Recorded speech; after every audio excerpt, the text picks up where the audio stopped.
home. Hey, big head. Yeah, Arrowhead Chiefs. It's your girl, Miss Nicole. Queen of Hustle, baby.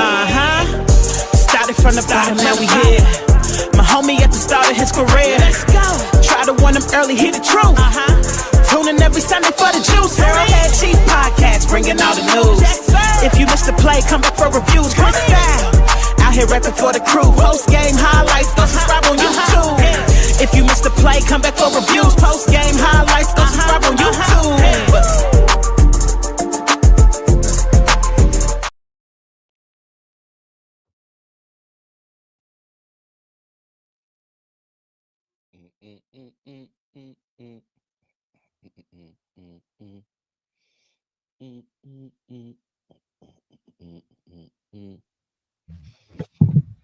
What's up, Chiefs Kingdom? You are tuned into the Arrowhead Chief Podcast, episode 250. Hope everybody's having a good day. Whatever you're doing, you're at home, you're at work. We appreciate y'all tapping into the live stream. We got a lot of things to speak on. The Chiefs coming off another W over the Washington Commanders. Another one. Yeah, man, they're rolling right now. Offense looking good, defense looking good. We're going to speak on all that. We're going to talk about the AFC. We're going to talk about Travis Kelce. We also going to get into the big matchup this weekend against the Buffalo Bills. We got to go to Buffalo, y'all. You know what I'm saying? And you want another one? So, yeah. But before we do all that, Mar, my brother, how you feeling, man? Hey, man, it's another W. Hey, man, I'm feeling good, feeling great, feeling good. As y'all can see, I got the Kool-Aid popping. I got my Modelo with me. Shout out, y'all need to go ahead and sponsor Arrowhead Cheap Podcast. Hey, my Victory Black and Mild is here. I'm going to keep smoking these until, well, no, I'm a smoker regardless, but it always feels better when to light this up after a W. So, feeling good, feeling great, feeling good. How you feeling, my brother? I'm feeling good, man. I'm happy. This team gets on my nerves sometimes, but you know, it's all par for the course. Hey, man. But, hey, when you true to this, this ain't nothing new. So yeah, for sure. Well, man, let's get into it, man, because we got to talk about this game. Hey, before you start, I gotta say this before I forget. Your man, part of the law firm, had the greatest epiphany of his game. That man had a holding call on the kickoff, and then the ceiling interception. That is so cockering, bro. We're gonna talk about it. Hey, I almost text you. I was about to text you, but like, you see your boy. My bad, dog. I had to get it out before I forget. You know me, I got scatterbrains. So. Oh, we're gonna talk about it. But let's get into the game. The Chiefs beat the Commanders 28-7. Patrick Mahomes was 25 of 35, 299 yards, 3 touchdowns. He had 2 interceptions in the first half, but it was all good. I blame him for one. I don't know about the other. Yeah. I can kind of give partial blame to Hollywood on that first one, but it's all good. Isaiah Pacheco, 12 carries, 58 yards. Kareem Hunt had 9 carries, 40 yards, 2 touchdowns. He had one of them was a passing touchdown. Travis Kelce, 6 catches, 99 yards and a touchdown. Rashee Rice, 9 catches. I think he had 93 yards and a touchdown. Xavier Worthy, 5 catches, 53 yards. Karlaftis, he had a sack. I think he had a couple sacks. Mike Dana had a sack and an interception himself. And then Jack Cochran had an interception.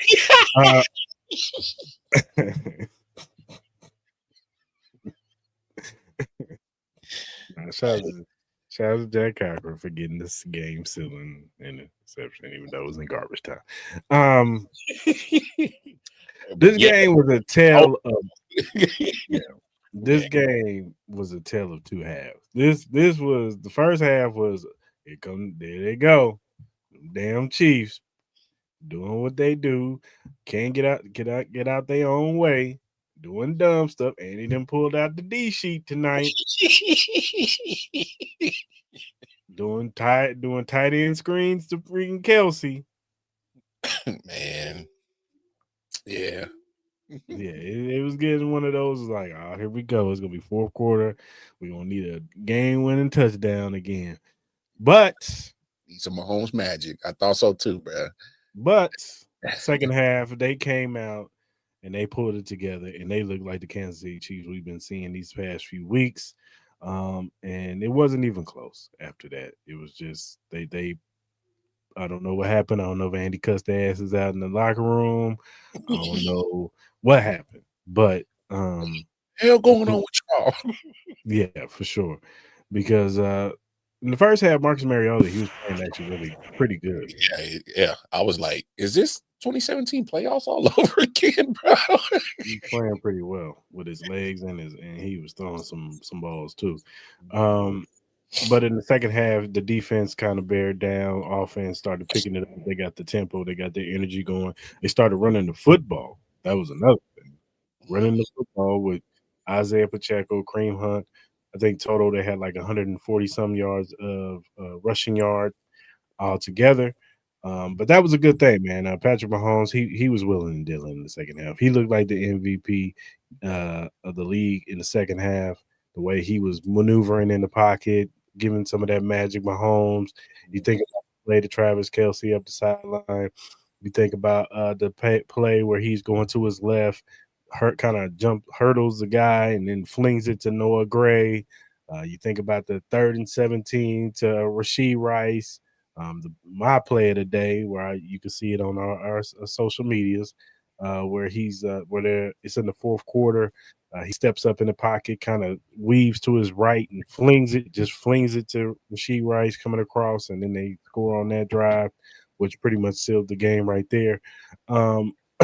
He was willing to dip, man. He's looking like the old Mahomes that we all come to love. And it all because now he trusts his offensive line.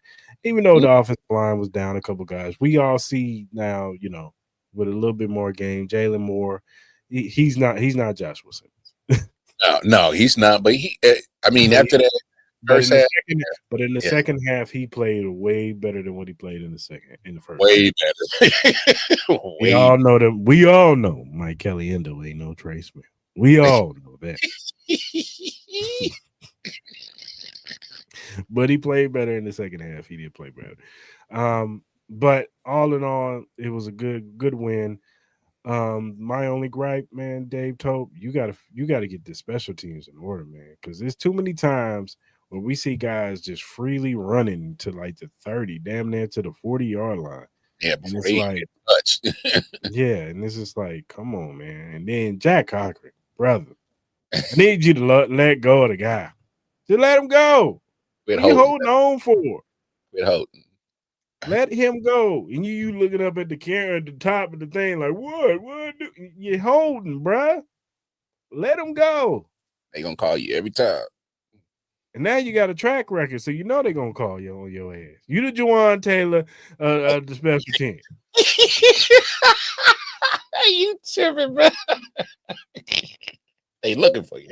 They hunting for you.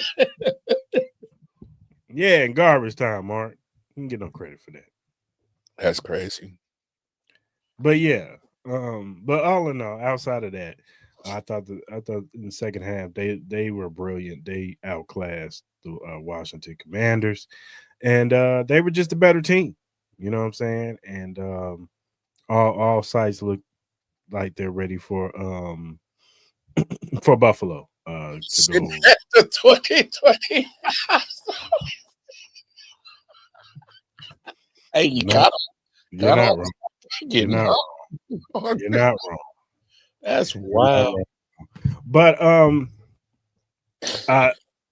it just looks, it feels good to see Rashee Rice out there, Xavier Worthy making plays when he needs to make plays. Travis Kelce, I'll talk about him in a minute.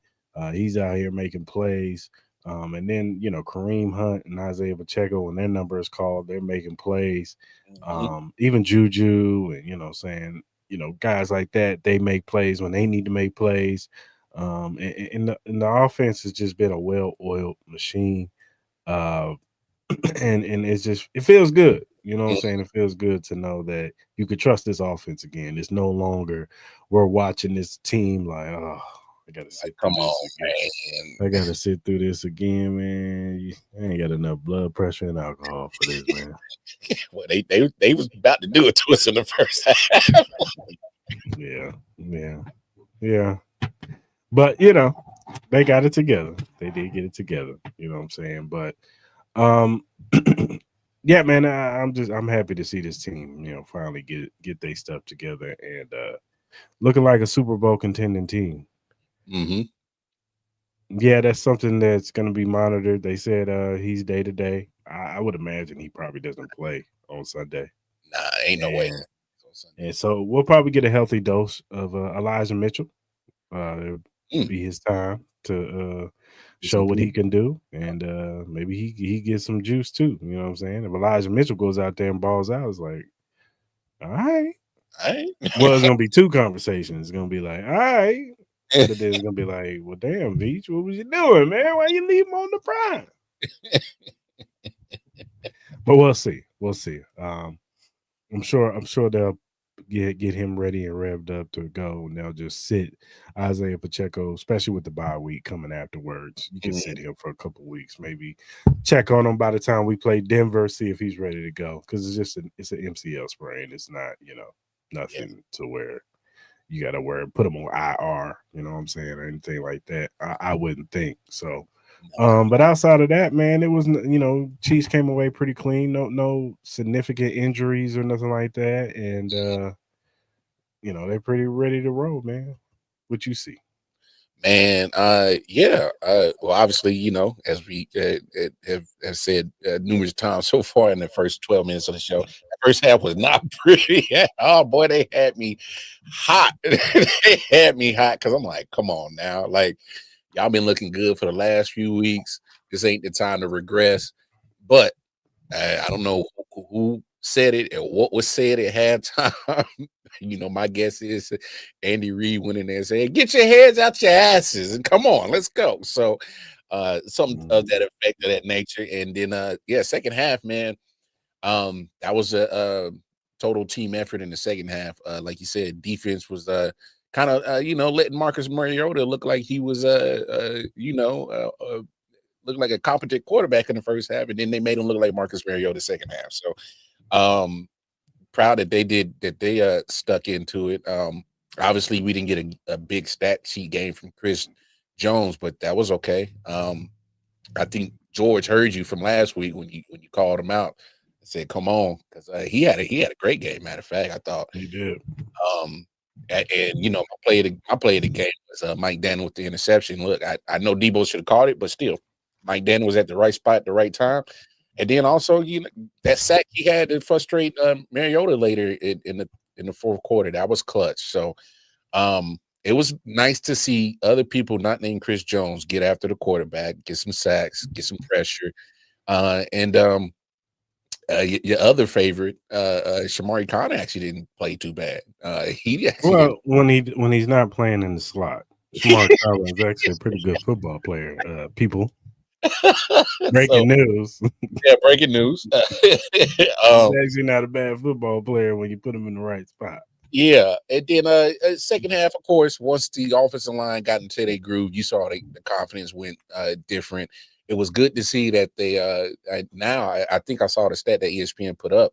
The Chiefs coming out the half on the first drive, I think they're 5 or 6 scoring out the half. So that's good. You know, that's good to see that they're taking that portion of the game and making it matter more coming out the half. And pretty much once they went down the field and scored it right out the half, that was pretty much it. And they had full control after that.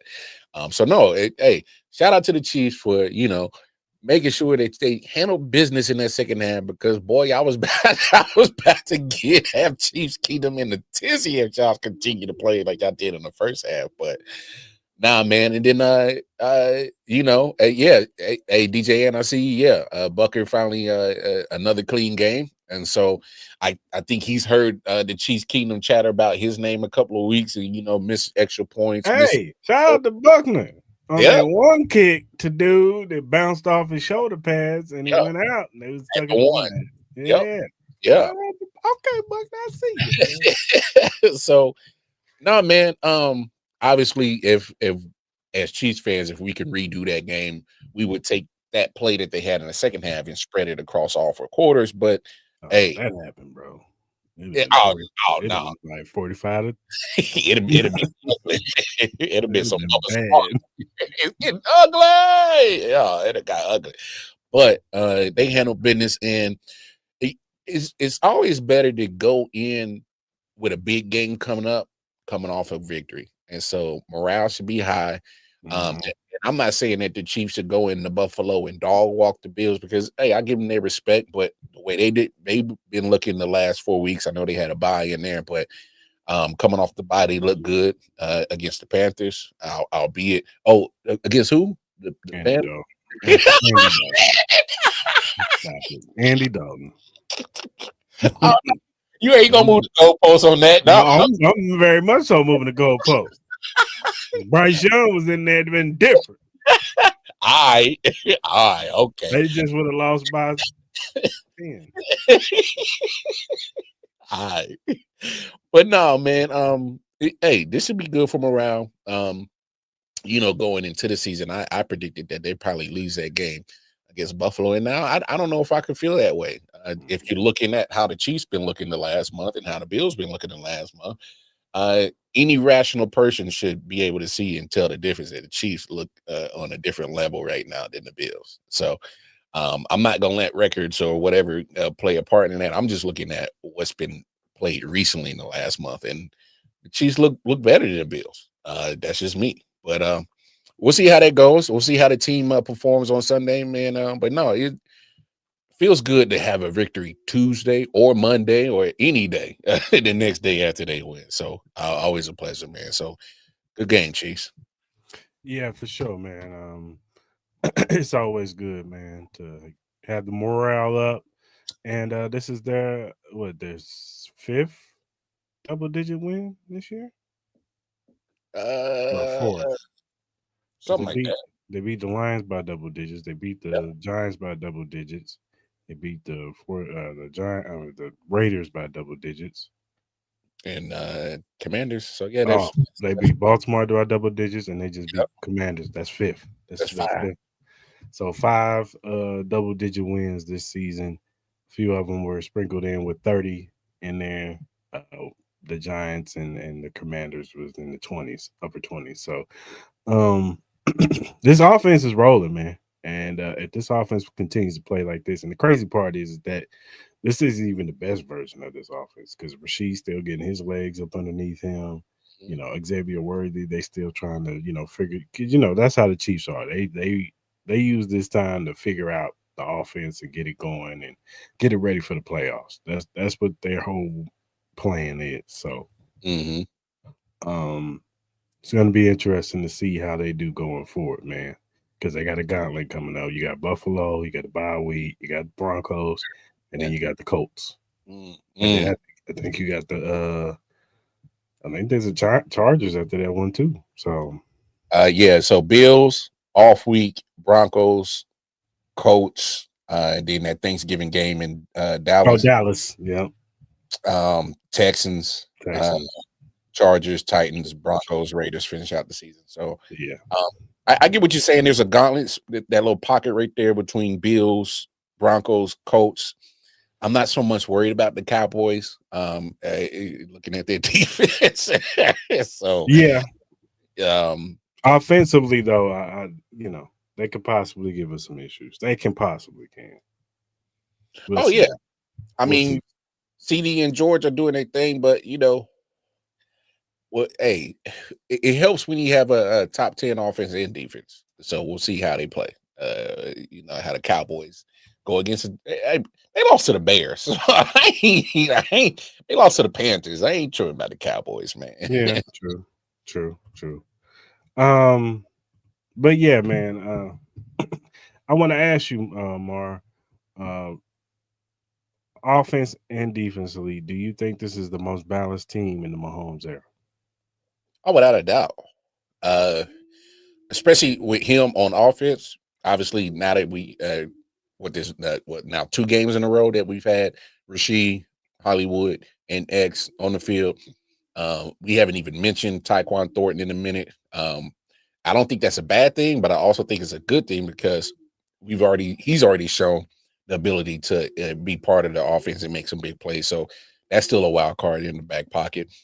We still haven't seen Jalen Royals get in any significant PT. So I think there's elements of this offense still untapped. When you got people like Tyquan and Jalen still kind of waiting to get their part of their EGE. They waiting to eat, so they're gonna eat eventually.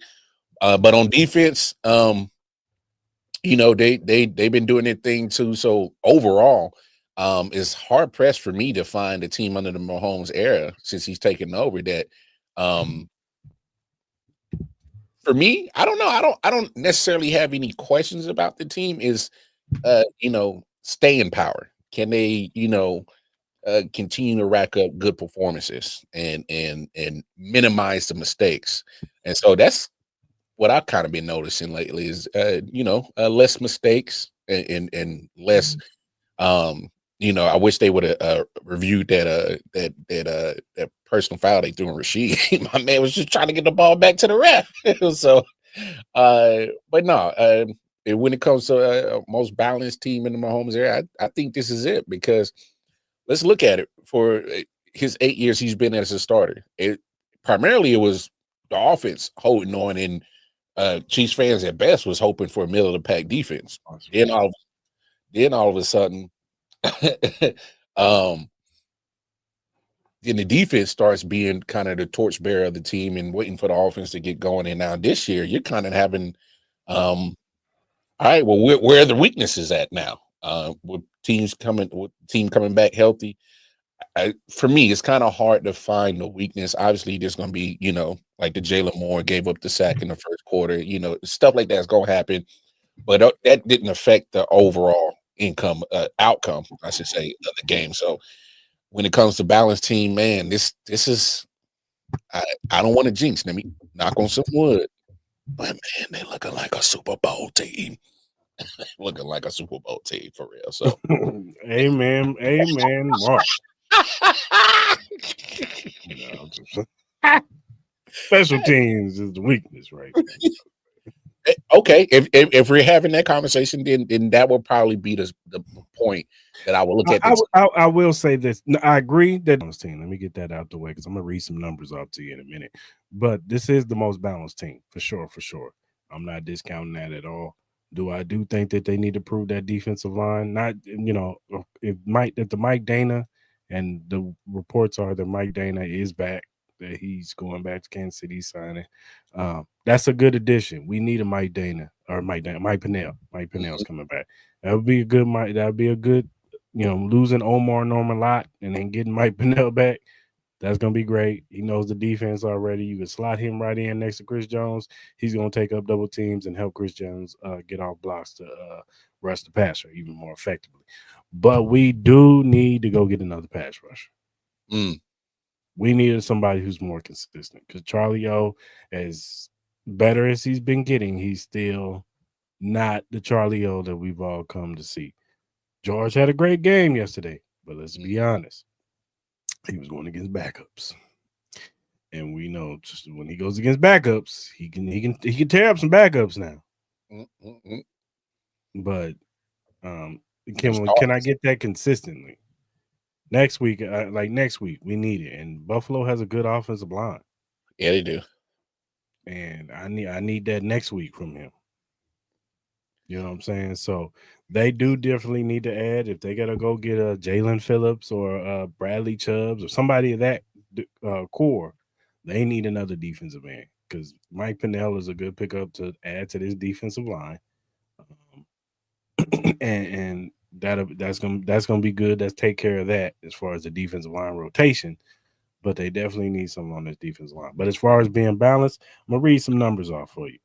Go ahead. This is offensively. Yards per game, they're averaging 78.5 yards a game. That's fifth in the league. Passing 251.8 yards. That's 5th in the league. Rushing yards 126.5. That's 9th in the league. Surprisingly, people wouldn't think that the Chiefs are top 10 in rushing, but they are. And points per game 26.8. That's 7th in the league. Top 10 offense. Now let me show you these defensive numbers because I got a graphic for that.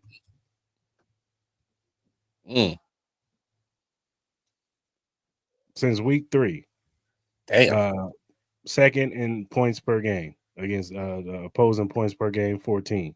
Only the Texans have less. Total yards per game 268. That's second. Pass yards per game 170. That's third. Passing rating 81.2. That's third. Touchdown to interception ratio. That's second. 5-6. 5 touchdowns, 6 interceptions. I like that last stat because that's probably been a bugaboo that I've been real irritated with the defense is they don't turn the ball over more. But it looks like they turning that around. Yeah. So this defense is really good this year, and that's without a great effective pass rush. Imagine if they can just get the pass rush. I'm not even asking the pass rush to be the best in the league. Just be respectful.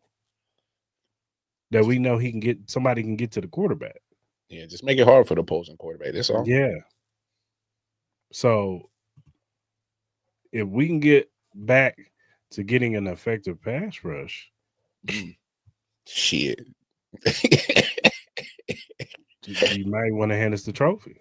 You took the words right out of my mouth. I was about to shine that thing up. You know what I'm saying? I ain't trying to, ain't trying to drink this. You know what I'm saying? Because we all know the biggest thing about the best team is not just about being the hottest team going into the playoffs. It's being the healthiest team. And we see this season, injuries is a mug. Man, as Commanders.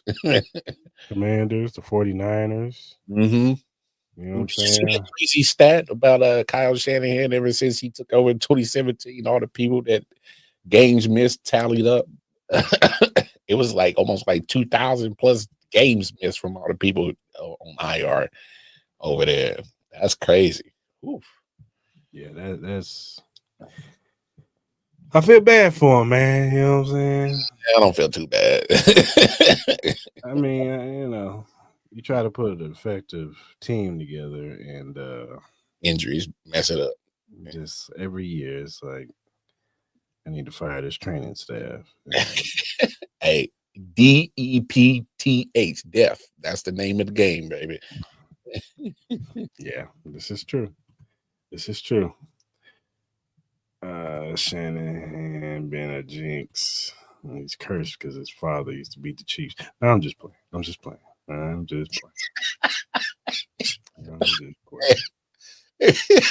It's all bad karma from your daddy. All right, man. Let's talk about Travis Kelce, man. Look, Travis had a great game yesterday. Outside of the little bobble pop up that led to an interception. And I was already like, oh, here we go. We're getting bad Travis. You're gonna be moping and crying on the field, throwing helmets and stuff. But he got it together. I will say this: old Travis would have scored on that long run. Well, you saw him. He tried to get some juice. He had a little bit. he couldn't cut to the left no more. He tried to make that move to the left. He started spelling. I said, yeah, old Travis would have scored fast on that play. He would at least got to the one. But hey, it was a great play. My break hand Kelce. Hey, don't do that to Kelce, man. He getting better. He got better, dog. He had a good game outside of that play, man. He really did. But shout out to Kelce, man. But I do want to talk about this. Now, among tight ends, Tyler Warren is number 1 as far as tight ends and receiving yards. He happens to be good. Yep. Travis Kelce is number 2. Yeah. Nah, I dig it. 474 yards. What he got, like 2 touchdowns this year? 3 touchdowns. So he's 18th in receiving yards now. So, You see what happens when you get some weapons around Travis Kelce and he ain't got to be the number one option? You see how much pressure Rashee Rice takes off of Travis Kelce? A lot. Xavier Worthy takes off of Travis Kelce. To where people are not even checking for him. Which was crazy. And he be booty butt naked open. Booty butt naked open. He do. He be wide open. Nowhere in a million years would Travis Kelce be that open. Unless he just, got himself open. But, he can't do it as much as he used to. Fair. So just add Rice. But yeah, man, it's good to see that Travis is having a solid season. He had his little blunders in the beginning of the season, and even last night he had that one bad catch. But outside of that, Travis Kelce's been playing well. Yes.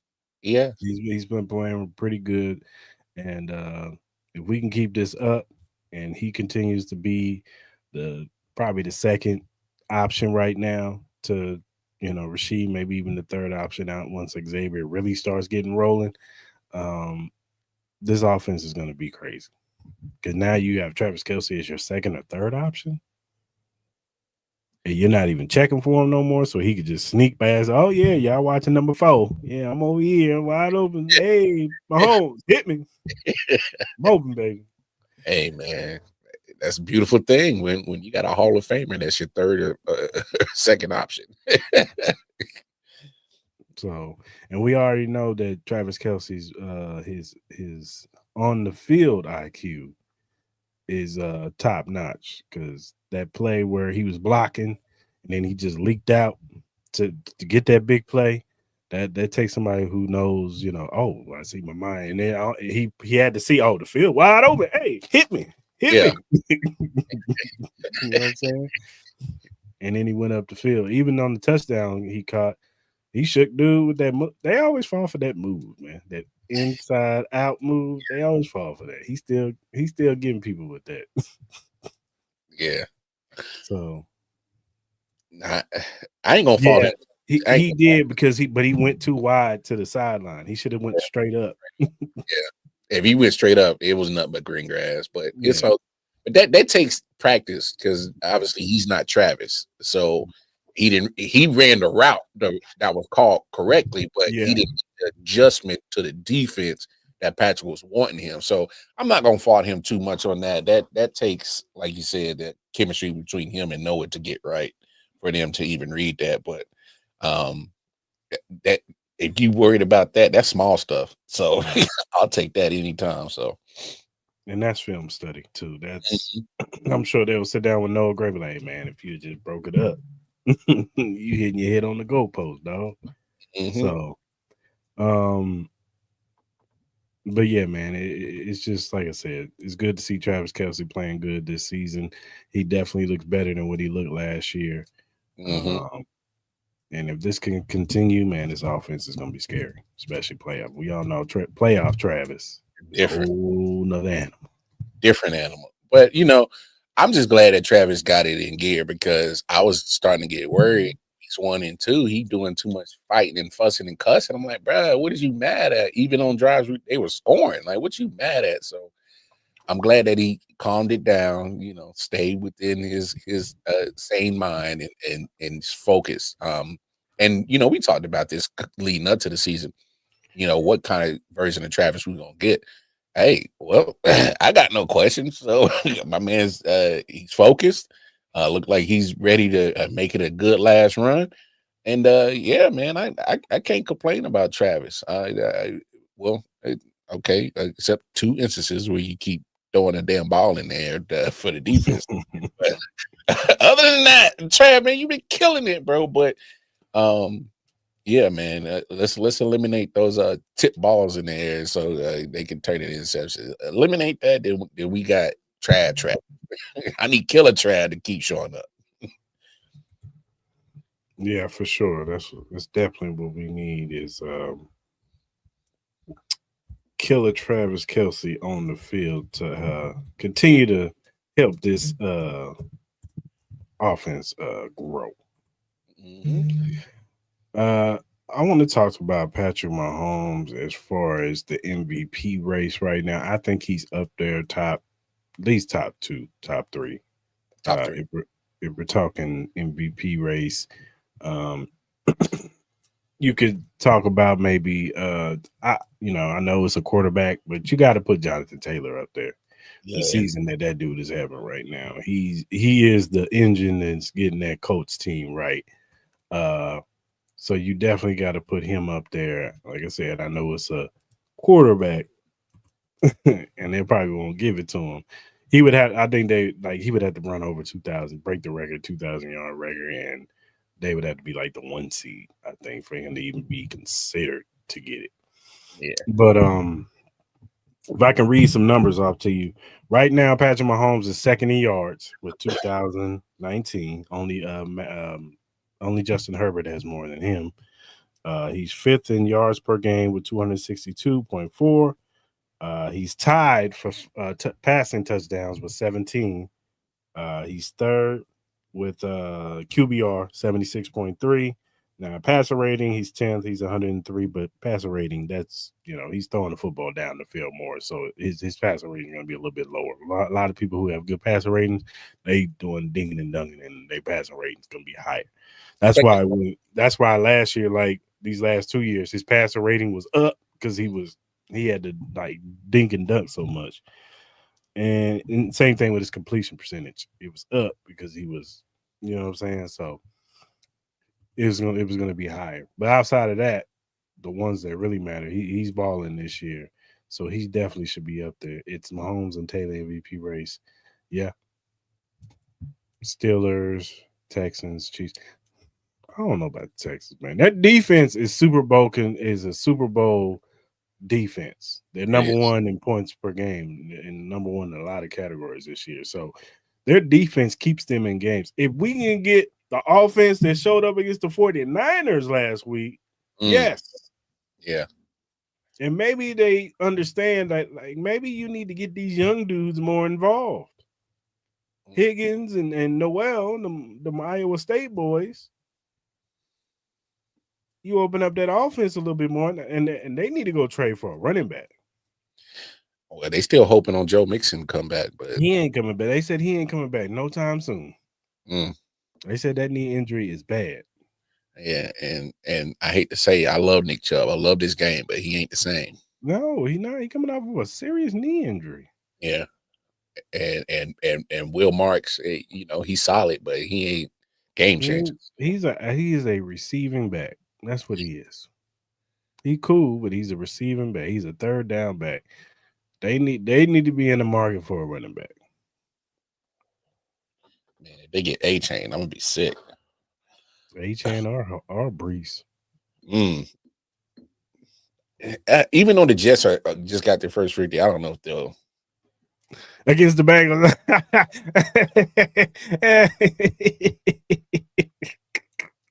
You thought y'all was going to the playoffs?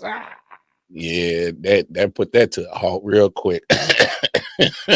And the Jets weren't even at full strength, bro. That's what's crazy. Y'all lost to the Jets. Y'all let them come back on y'all. Wasn't no Garrett Wilson, wasn't no Sauce Gardner. They still, yeah, man. Bengals cook, bro. Bengals suck. The defense is terrible. Oh man, Britt Taylor stay getting cooked. Y'all lost to Allen Lazard and Taylor Johnson. Hey.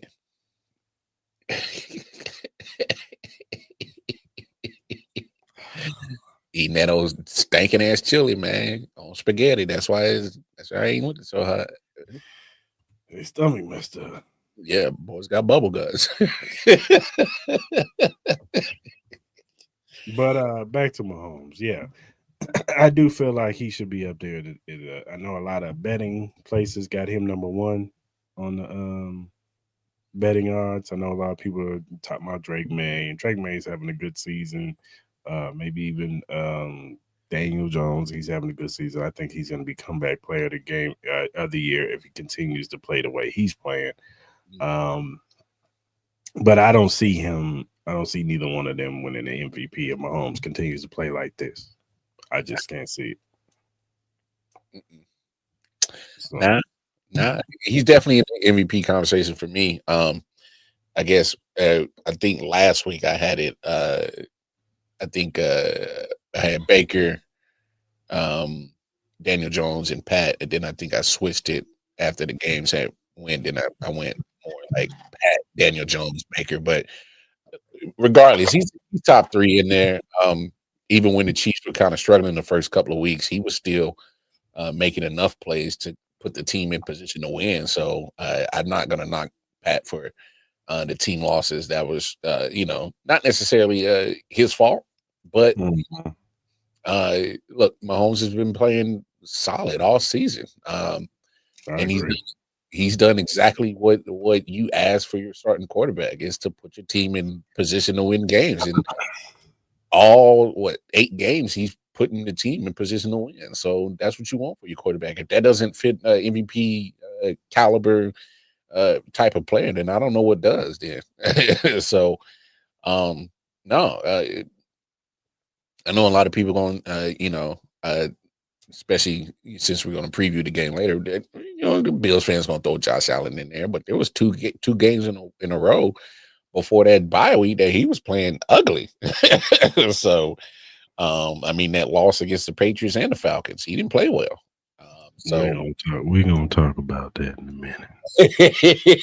But when you look at MVP, I'm looking at, has your performance stayed at a certain level and continued throughout the progression of the season? And Patrick fits that mode, man. That's why Daniel Jones for me is in that conversation right now. Agreed. So, if you don't have him in the MVP race, then I don't think you're watching football. So, I agree. All right, man. Let's talk about the trade deadline because it's coming up next week. It's a week away. People are already making trades right now. I know Roger McCreary from the Titans got traded to, what did he get traded to? 49ers, didn't he? Houston, I think. Rams. He got traded to the Rams. The 49ers just made a trade for defensive tackle Keon White from the Patriots. So you see a little bit of trades here and there happening, man. I'm going to play this clip from the boss man himself, Clark Hunt. This is what he had to say about the trade deadline. Brett Veach has historically been pretty aggressive at the trade deadline. If he feels like we have a need, he's not shy about going out and addressing it, and I think that'll be true again this year. Obviously, an important part of it is where you stand from an injury standpoint, and we've been pretty fortunate up to this point. We were sad to lose Norman Lott last week, and that definitely hurt us along the defensive line. Well, you see what he highlighted, right? So even he knows. Yeah, they've been talking. They know. They know. My man Charlie says they know. They know. Brother, he on the bench now. This is Tyler Shuck time. MVP of the bench. That's what he better be. But you saw Clark Hunt right there. He said it right there. Defensive line. So I expect Brett Veach, he's been on the phone talking to some teams to try to go get a defensive man to get this defensive line right. Most likely on the pine. The great about Spencer, sidebar. The thing about Spencer Rattler, it wasn't like he was playing bad. He wasn't bad. Like Dylan Gabriel's bad. He's terrible. Yeah, he's terrible. So. Spencer Rattler was just he fits under that mode, as in he's not the reason why we won. He may not be the reason why we lost, but yeah. It is what it is, man. But the trade line's coming up. You're hearing reports that some guys are going to be on the market. Jets might be putting some guys on the market. The Dolphins might be putting some guys on the market. Maybe the Browns might put a couple of defensive linemen on the market. So it's going to be interesting to see which way the Chiefs go and who they go after, Mm-hmm. So hopefully they do add to this defensive line, like we said earlier, to booster this pass rush, man. Yeah. And I'll be okay with it because, you know, as much as the times that the Chiefs have gotten pressure, it still needs to be more. It still needs to be, you know, like you said earlier, as much as Charlie O is starting to come around, and so is George, you still need more. You absolutely need more. Not sure who they're targeting, but hopefully it could be somebody that can come in and help right away. He said Myles Garrett ain't going to be on the market. That's crazy. But no, he knew what he was getting into when he signed that deal. He knew exactly. So I don't feel no sympathy for that rich loser. But no, I like you said, I think Clark already hinted to it. He's like, yeah, it was tough to lose on my number a lot. And once he said that, I was like, oh yeah. He already told Brett to do exactly what he wanted to do. Hey man, go get us some pass rush, man. That's exactly what I heard. That's what I heard. I heard Clark say it loud. Mm-hmm. Usually he's aggressive. That deadline, you know how he talking. Hey, they family him to be, and I expect him to be aggressive this year. Yeah. Hey, they don't all Texans sound like they sound alike, man. He had a little Jerry Jones in his twang. Mm-hmm. Yeah, but the difference is he wins. Facts, not big facts. There ain't won nothing since the 90s. Hey, there's been a whole generation that's been birthed and had families since the last time they won. Mm-hmm. This is facts, which is terrible. Mm. I hope they rest in peace. That's what I hope they doing. What are the Raiders specifically? Pete doing? I don't know. Nothing. I heard they lost. Collecting a check. They lost a bye week last week. 35-3.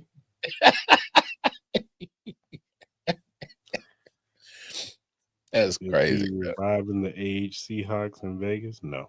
Nah, man. He ain't reviving nothing out here. Continuing that losing culture.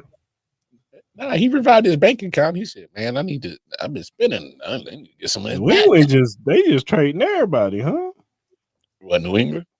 They traded their safety Kyle Duggar to the Steelers. Well, they needed. Well, the Steelers needed because I think they lost Deshaun Elliott for the season. So yeah. They said they're well, their whole defense is expensive and suck. So because he feels like he knows that he can go over there and rekindle something with Geno Smith, I guess. Yeah, whatever. 33-year-old Lockett ain't gonna do nothing to help nothing change over there. I agree. They still gonna be trash. Let's lock it out of hey, yo, Josh. You need your boy? What's happening?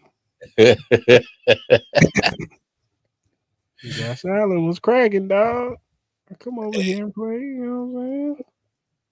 Hey. But you should have took his butt back to Seattle. go play with JSN and them. That'd have been good in the slot. Bingo. But hey. But hey, what do I know? We're just some fans who watch football. We don't know nothing. We just football fans. Rekindle what? Losses? It's all. Look, man. I don't know. I don't know why he went to Vegas. Maybe he like it out here, man. Maybe he like going on the strip. I don't know. Hey, be some trouble out there, but be careful. Yeah. But it's gonna be interesting to see what happens in this trade deadline, man. Yeah, I'm excited to see what Brett does. Work his magic, man. I'm not expecting a big name, but just give us something that's because, like I said, just add that extra pass rush that can help this D line get to what they need to be at. Help alleviate some some double teams from Cris. And like you said earlier, that Mike Purnell, that's been reported about him coming back, that's going to help big time. But like you said, I think a little bit more because Mike Purnell helps against the run, but we need to get after those quarterbacks. So we'll see what happens. Free Snead out of Tennessee. Yeah. Man, Snead done. The Chiefs knew. They knew that knee was done. Yeah, that's like, man, we already got the best out of him. Mm-hmm. We look like we already got the new Snead already. They just gotta start playing them some more snaps.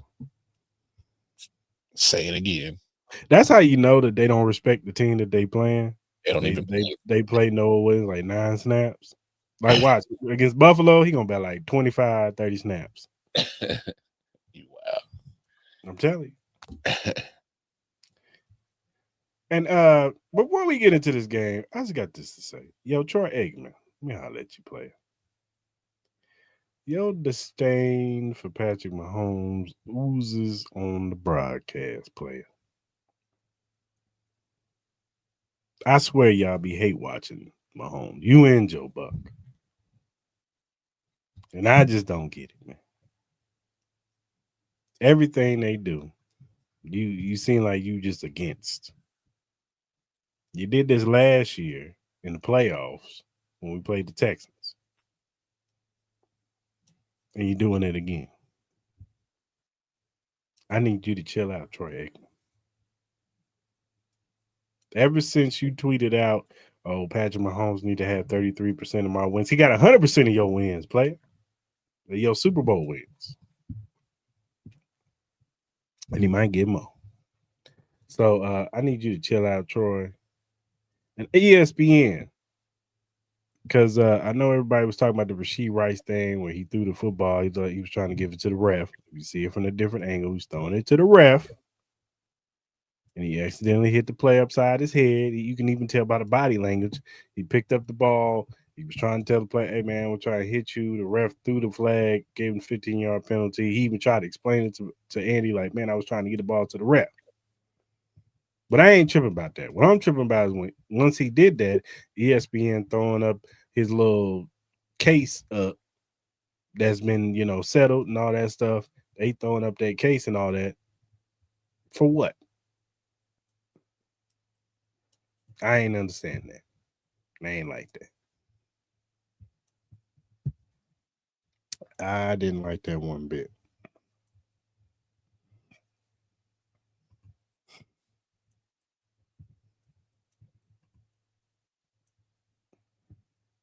But yeah, man. Get into this game once Mark comes back. Yeah, I didn't get that. I ain't get why you had to put his case. His case been resolved. And all you people on social media, y'all be talking about Rashee Rice. Like, you would think Rashee Rice hogtied some family, held them hostage, and tortured them. Yes, what he did was wrong. He was reckless driving. He could have killed some people, hurt some people. Seriously, he could have. And I'm not discounting that. And thank God he didn't. And he paid it, you know what I'm saying? He pled guilty. He got his sentences. He had to pay his, whatever he had to settle out in court to the people and compensate them for their injuries and all that stuff. Oh yeah, that whole Rashee Rice graphic was crazy, bro. They tried to make it look like that man had a whole full rap sheet of just crimes, bro. That's what I'm saying. Like, they make it seem like Rashee Rice hogtied a family, killed them hostages, and tortured them. Yeah, that was wild. And then he got a slap on the wrist, and now he's playing football. Like, y'all killed me with this whole thing. Like, he just this common criminal. Like, look at the rap sheet. It was one incident, and the man. It was reckless driving. Yes, it could have been a far worse. Yeah. Yes, it could have, and it was stupid. I'm not discounting that. I'm not absolving from that. But he went to court. They did what they did. The sentences were handed out, whatever, probation and all that stuff, 30 days in jail, and the civil court stuff has been settled. out with the money and all that stuff. That's something he's gonna have to deal with or whatever. But this, like y'all on the timeline be wilding. Tripping, bro. Like the man paid his dues. The suspension is over, like you said. All the court, the legalities of the criminal part was taken care of. The civil suit was taken care of. He's already been paying his $1 million to all the people or whatever. Like, get off, homie. Like he did what he did. It is what it is, and come on, man. Like that's the part that really killed me about that graphic. I'm like, why y'all trying to paint, dude? Like he got a whole rap sheet of, like he got DV, drunk driving, got weapons charged, got it. It was one incident, and then y'all tried to break it. It was, come on, man, y'all killed me with that graphic. And then you did it in an instance where it was like, if you just see the angle, my man was throwing the football, so trying to get it to the ref. And they tried to. It's one of those things where, like, when you try to get to somebody and you short arm it a little bit, it's like, oh, my bad. Like, and look, the player, he reacted like anybody would have reacted. Hey, man, you try to hit me with the football? And Bryce was probably like, not my bad, dog. Everyone trying to hit you.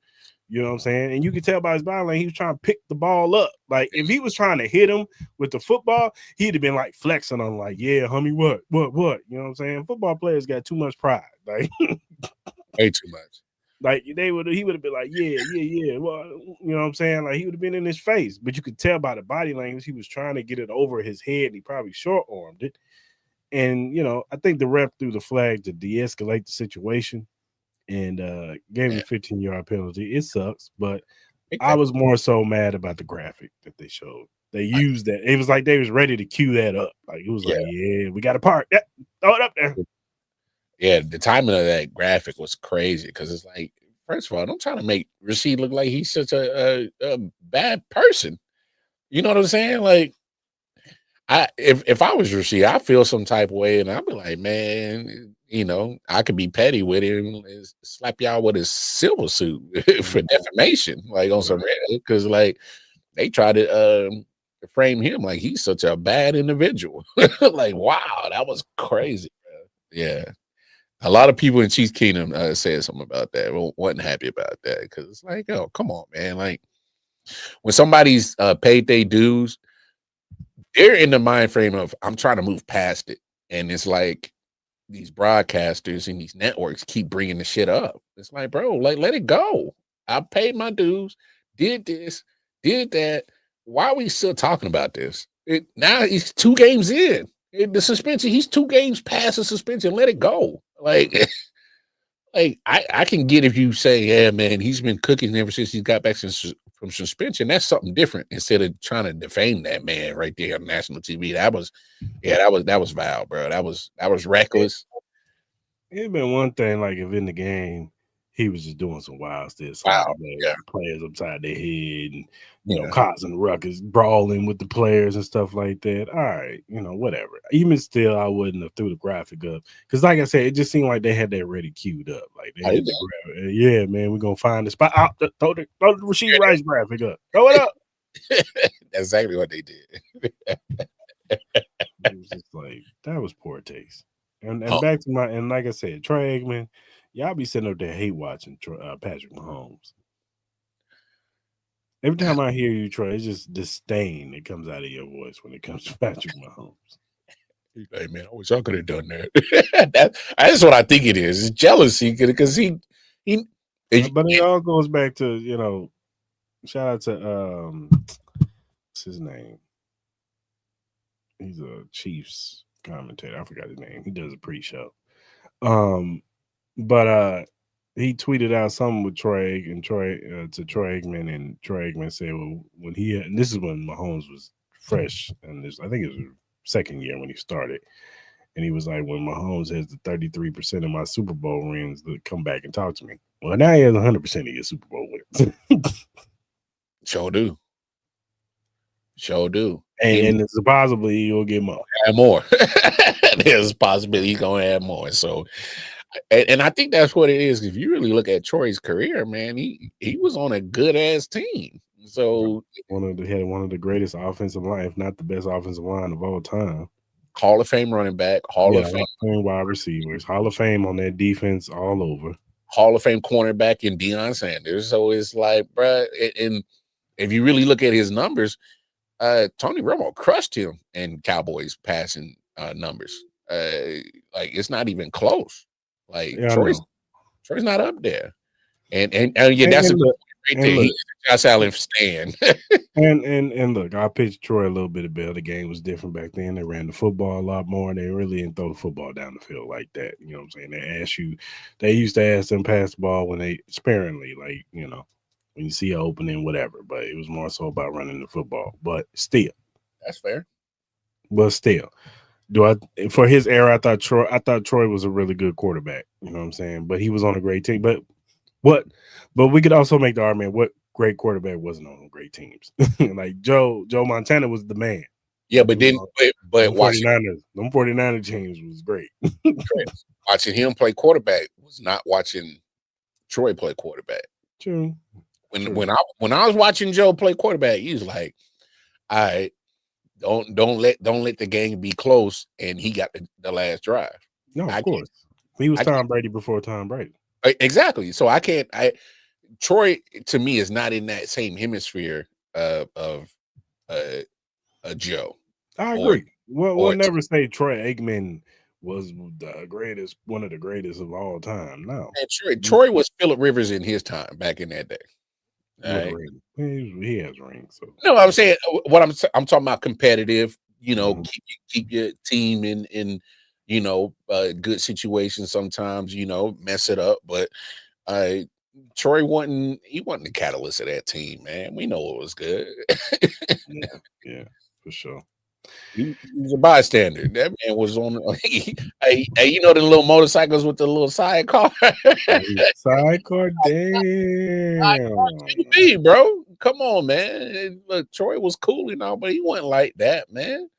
You know, minus the 20 kids, of course. This ain't got a lot of kids. Yeah, but I mean, you know, Troy was solid, but like, I just kind of think is like you said, it plays a part in, you know, he favors Josh Allen, which is cool, and he, you know, most of them do. Most of them do. Tony Romo loves Josh Allen. Yeah. Michael Strahan, I don't know what the hell you was talking about the other day. What you talking about, the Buffalo Bills, the team to beat, and they always get it done when it's time. When do they got it done? When? Y'all just be talking out the side of y'all neck sometime when it comes to Buffalo. Buffalo makes y'all brain turn to mush. Y'all just be saying stuff that don't make sense. Buffalo, Josh Allen, he's a champion. Champion of what? Champion of what again? The division, yeah. He got a couple AFC East championships. Hey, he been kicking that AFC East ass for the last 4 years. Now this year it ain't looking too good right now. Might be a new sheriff in town, young bull Drake May. Yeah, Drake ain't playing. September champions. If only they could hand out a Lombardi in September, huh? Y'all want Josh Allen to win the championship. Y'all want Lamar Jackson to win one, maybe even Joe Burrow. That's fine, but there's a roadblock. His name is Patrick. But when my man has a competent team, y'all can't beat him. I'll say that again. If he has a competent team, y'all can't beat him. You didn't even say elite or great. You say competent, bro. These last 2 years, bro. Now last year they bit him in the ass in the Super Bowl. Yeah, they got there. But they got there. They got there. And then the 2 Super Bowls victories back to back. I can feel you that was a competent team. It wasn't an excellent team. Now the defenses were really good on those teams. Yeah. I'm talking about overall. But offensively, he was bad, bro. No, I don't think Josh Allen could have did what he did. You can't tell me Jalen Hurts could have did it. Justin Herbert, none of them. I'm sorry, you can't tell me. You can't sell me that they could have carried this team like Patrick Mahomes did. There's levels to this, man, and they see, Chris. Here's the root of the conversation. They think everybody in here in Chief Kingdom, they think we crazy and we just glazing on Patrick. But it's like when we watch these games week in and week out every year since he's been a starter, we have the up close look at what this team is looking like. And that man Patrick over the last 3 years had a cape on. He had a cape on, bro. I saw a year where they had to bring Rashee Rice up to speed. They had a really good defense now. Mm-hmm. They had one of the top defenses in the league. Go on the road against Buffalo. Beat them. Go to Baltimore where everybody was just sure that they about to dog walk the Chiefs. It wasn't like, oh, they're gonna beat the Chiefs, it's gonna be competitive. No, they was like they about to get dog walked. Baltimore was feeling like they were about to dog walk us. So and then that first when they hit them 14-0, boop, boop, real quick, it was like it was like, wait, this ain't supposed to happen like this. No. It's supposed to be like this. Well, yeah, he is a face. I mean, and they hate it. They hate it. They hate it. That's why we hear all these referee allegations and all this BS. Taylor Swift is the reason or whatever, even though they were doing this before Taylor Swift. Yeah. They forgot that too. So, I guess they only started winning Super Bowls when Tay come around. They already had 2 in the pocket, bro. And these 49er fans, y'all gotta get over it, man. These Super Bowls, man. Y'all had ample opportunities to win those Super Bowls. Yeah, y'all were up 10 with 7 minutes in the fourth quarter. You couldn't seal the deal. Facts. Let it go. Y'all just didn't finish it, bro. Then the other Super Bowl, y'all didn't even know the overtime rules. You don't deserve to win. What happens in overtime? Well, you gotta play. If we score, we win, right? No, they get the ball too. Yeah. Blame Josh Allen. That's who y'all need to blame. Him and the Bills went running to that competition committee. Change the rules. Oh, y'all complaining about the little digital thing that they doing this year? Oh, you know who's responsible for that? Josh Allen. Blame him. Boy. Hey, I saw them Commanders fans hotter. Virtual saying he's short. What? That ain't what we saw. I thought he was short. I mean, his knee was down. He was short. Hey, regardless, that one little play did not. It didn't matter. It did not factor into y'all. It had no bearing. I saw some of y'all. Some of y'all be ridiculous. Like, come on, buddy. Come on, buddy. It had no bearing on the outcome of that game. Y'all was still gonna lose by double digits. Exactly. Man, I can't, bro. All right, man. Let's get into this. Speaking of Buffalo, let's get into this game, man. All right, Ma. On offense, what do the Chiefs got to do to win this game? Man, I'm gonna keep it short and simple, man. I continue to get Pacheco. Well, he's gonna be out. Get Kareem Hunt going again. I've been loving what he's been doing the last few weeks, especially short yardage, which has always, kind of been the bugaboo of that offense the last few years, is short yardage situations. And he's kind of eliminated that problem. So let's keep that going. Like you said, there might be some Elijah Mitchell sighting. So let's see what burn he can and what he can add to the offense. And then obviously with no Pacheco, there's going to be some more Brashad Smith carries. So those 3, that's what I'm looking at on offense. Bills defense has kind of been susceptible to giving up some good running games to opposing running backs.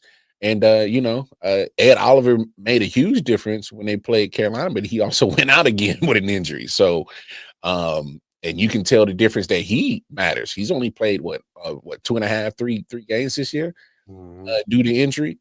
So they're dealing with injuries, and they're also getting older on that defense. So Chiefs offense, man, this is the one where I think,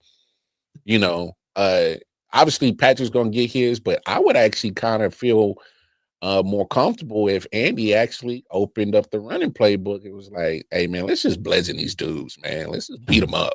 You know what I'm saying? Like, let's get rough in the trenches and get our offensive line going and create these huge holes. Because hey man,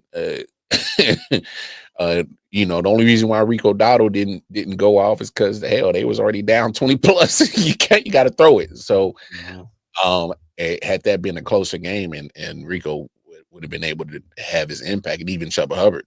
So I'm looking at the running game for the Chiefs on this one on offense for sure. Yeah, I agree with you. Definitely got to use that running game, man. But I would say that continue to use these receivers, get them on good matchups on these linebackers. Hit that middle of the field. Travis Kelce too. I know everybody likes to act like Matt Milano is Fred Warner, but he's not. He's not even close. He gets cooked too. Even closer, Fred Warner. Let's not do no at all. So I'm with you. Use the running game. Use the short game to open up this game. Spread them out like Mark just said. Spread the ball around like Mark just said. And keep them guessing. Keep them guessing. And then hit them a couple. Try to hit them over the head. Don't be surprised if we see a Tyquan Thornton sighting in this game. Good point. A lot of people were complaining about where's Tyquan? Look, the Chiefs do things. They show you something. Yeah. And then they put it back in the deck. Yeah, we're gonna put that back in the deck. Yeah. Yeah. And then next thing you know, oh, there it is. Whoop, there it is. They ran that play in week 1. You know what I'm saying? So yeah, I could see a Tyquan Thornton sighting. Xavier Worthy, they're gonna use him down the field too. And that's going to open up things in the middle of the field for Travis and Rasheed Rice and Hollywood Brown and Juju. So I can see them, attacking the middle of the field and then ultimately opening it up because their defense is not good whatsoever. You know what I'm saying? Even with Ed Oliver, their pass rush wasn't that great. Their corners, have a lot to be desired. I imagine they're going to play a lot of man because if they play zone, they're going to get eaten alive. Mahomes is going to eat this defense alive. They might score 40. Can't double Kelce this year. Good luck with that with Rice and Worthy and Juju and Thornton. I agree. Yeah. And Brown. So definitely going to see I think they're going to do, like Mark said, spread the ball around and attack the middle of this field for sure. Spread them out. On defense, if the Chiefs want to win, what do they have to do? Hey man, I think for me it's simple. Cook and slow them down. If you're looking at how the Bills been playing this year, it's been starting with James Cook. It's been starting with him, and he's been balling. James Cook has had a phenomenal year so far. Only running back better than him is Jonathan Taylor. Really? Yeah, oh, really? Like really. So and here's the thing. The Chiefs have been pretty solid against the run. So start with that. I think to me, this was simple. Is slow down James Cook. And this is not me poo-pooing on Josh Allen, Bills fan. So relax. Don't jump in my DMs because I will clap back. But this is just me giving props to that offensive line who has been fantastic, and James Cook who has actually shown the ability to take some pressure off of Josh, and he doesn't have to be Superman. But if that's the case, then that's why, in my opinion, if you stop James Cook, it forces Josh Allen to play Superman, and I like our chances because the secondary, which was one of my biggest concerns, if you remember coming into the season, I don't have those concerns anymore. And looking at that wide receiver core of Buffalo, and anybody scare you, Cris? Nobody scare me.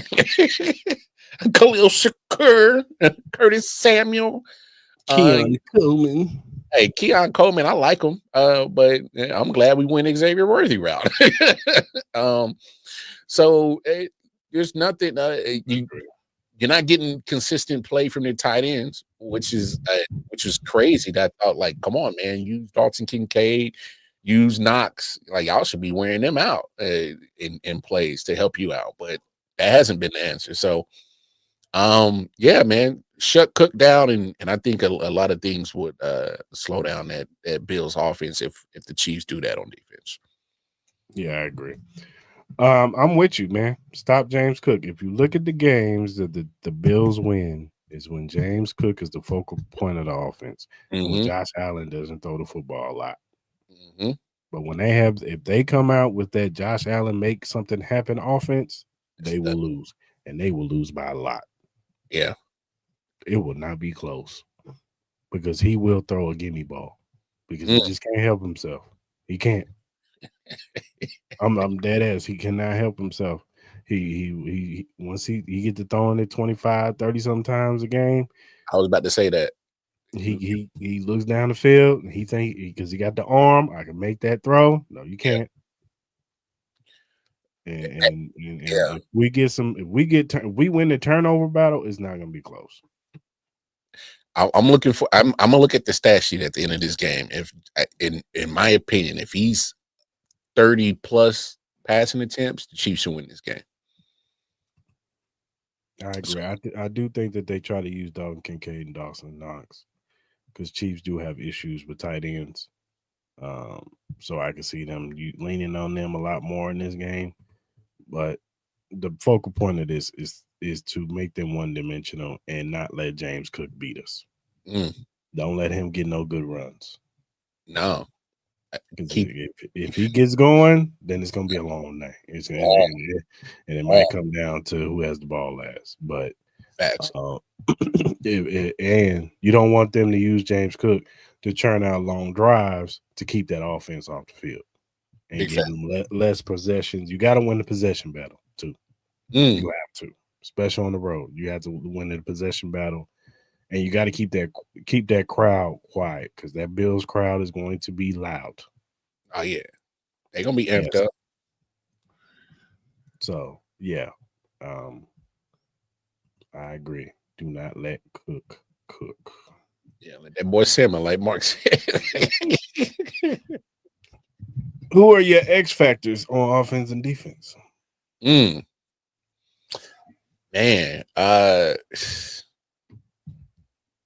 I'll be honest, man. It may sound weird, but if the reports are true, if Mike Purnell comes back, that's a good X factor.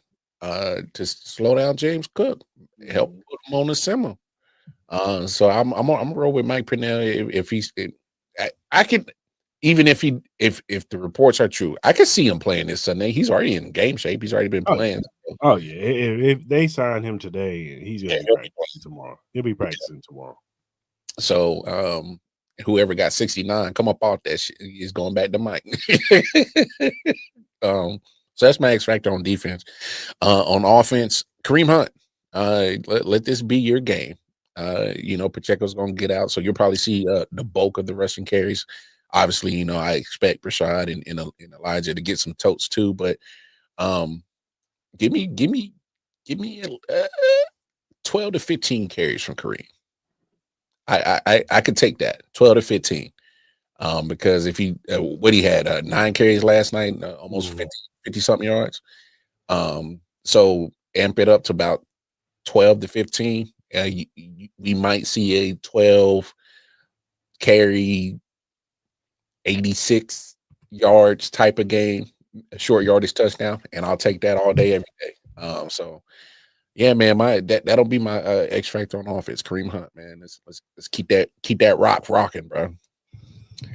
Yeah, I'm with Mark, man. These linebackers, Nick Bolton, Leo Chenal, and Drew Tranquil, because these tight ends are gonna be, they're gonna try to use these tight ends on these linebackers. We all know that everybody's gonna talk about Nick Bolton's deficiencies as far as coverage, and they're gonna try to lean on that with Dalton Kincaid on him. Jaden Hicks is another player that's going to be very instrumental because Jaden Hicks plays tight ends really well. He does. He came up with a big play last night against Zach Ertz. He did. So maybe Spag sees that and puts him out there as an extra linebacker to when if there's a tight end, whatever, go cover that tight end. I like that. I would love to see Bossa out there, but that's a story for another day. Bossa.